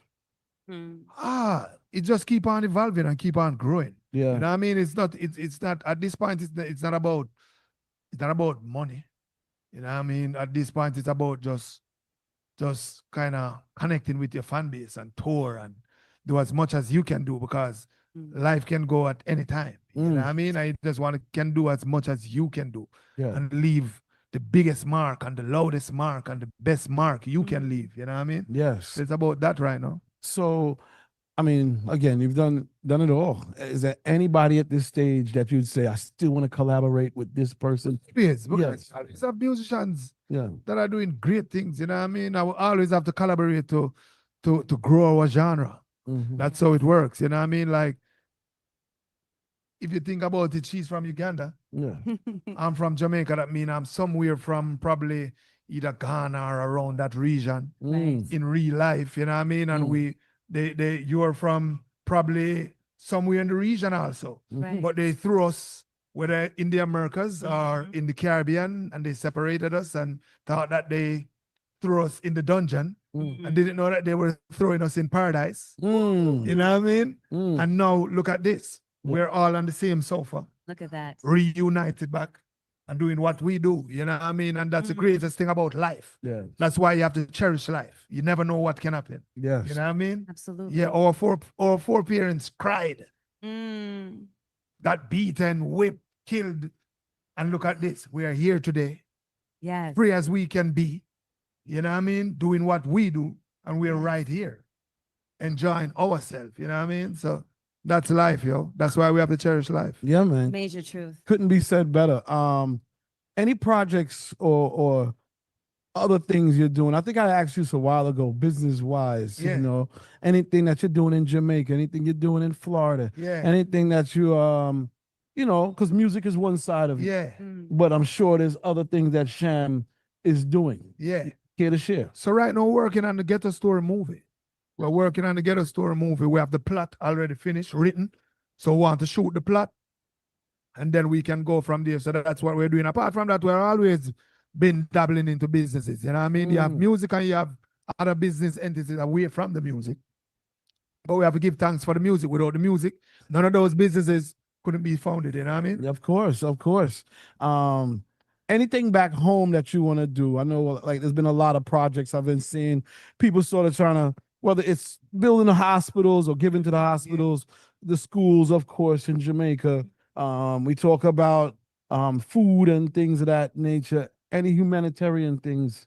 I personally want to build like a musical home for all the kids that have the talent that want to, like, just express their prowess. You know what I mean? It's going to take a little time. It's going to take a little more resources, but just a musical home for them.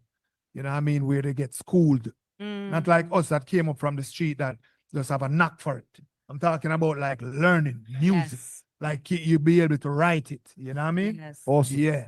Classical training. Music, Yeah. music therapy, music education is so important. Yep. The youth need ways to express themselves, to have an outlet versus hurting themselves or hurting someone else. Yep. It gives them a voice, even if they feel like they don't have the words to Yep. express themselves. They always tell you the So pen is critical. more powerful than the sword. Absolutely. Yeah.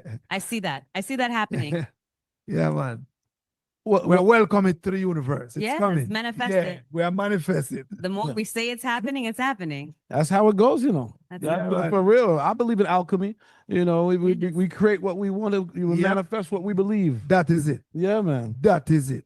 Well, I want to play one more for the project. I'm gonna let Yeah. you pick the one you want to, sort of like lead the people. All right. So I think I'm gonna go with something for the ladies. Okay. I'm gonna let you choose. You can have Miss Let's go. Seductress Talk to me. Nice. or Hall of Fame. Which one do you prefer? What are the two? Miss Seductress or Hall of Fame? Let's go with Hall of Fame. Let's Hall put of that 7 Fame. on it. All Yes. right. 7. All right, we're gonna put some weight on 7 this. stars at David, my favorite number. You know, All right. All right. This is Hall of Fame. Check it out, y'all.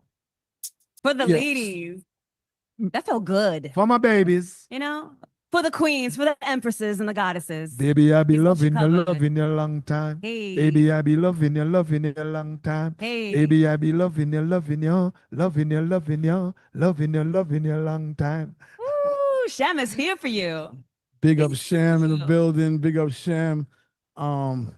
I guess my last question. Yeah. I mean, I got questions, but this is the one I was thinking of. Like, if Sham did not find music, Oh. what would Sham be doing? I wanted to become a pilot as a kid because I figured out that they make a good salary. And I wanted to take my mom out of the struggles. But then I was really good at football. You call it soccer over here. So I used to play for Jamaica under 12, Jamaica under 14, Jamaica under 15. Nice. Until right at 15, going on to 16, I got my first hit song that went #1. Wow. And I stopped playing football. So probably I would still be playing football. But I'll be hustling for sure. Yeah. I'll be all right. Believe that. Yeah. You know what I mean? I would be all right. Yes. Yeah. Jamaica national team. Yeah. Yes. Yeah. That'd be In the cup, in the World Cup. Which is right. Right? Which is right. Lionel Messi style. Yeah. Yeah. Oh man. Well, listen, the new album is definitely out now. Shout out to Brian, shout out to the whole label, shout out to Monique.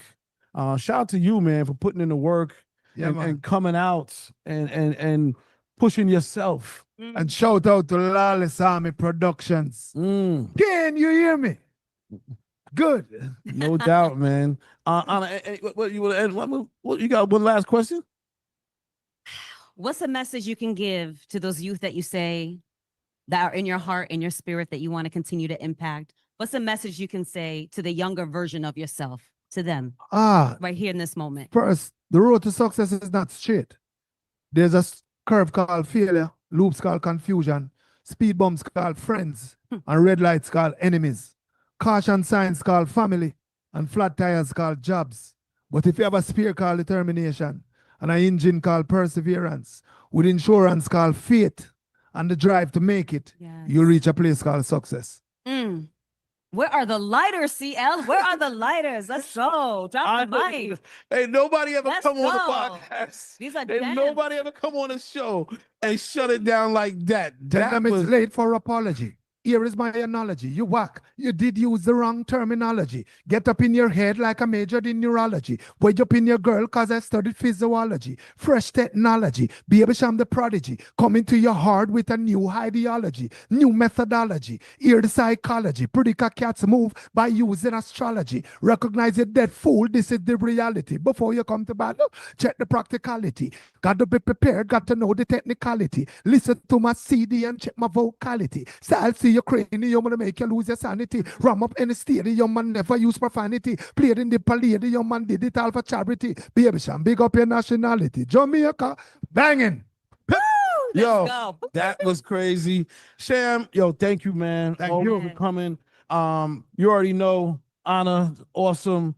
This is what it is. New music Wednesdays. We appreciate We you. got the Content Carnival about to start. We are here with the legend Cham. Make sure you support the music. Shout out Get to everybody. the album. Turn up, the album is out. Yes. Get it. The single Hustling in My Blood featuring Damon Marley and Steve Marley is out. Go and watch the video. Make sure y'all purchase that. All right? Wow, wow. Peace, y'all. Listen, we're going to see y'all next week. You already know how it goes. God bless everybody and see y'all then. Peace. It's a wrap. And buy some lighters. Lighter. Recording stopped.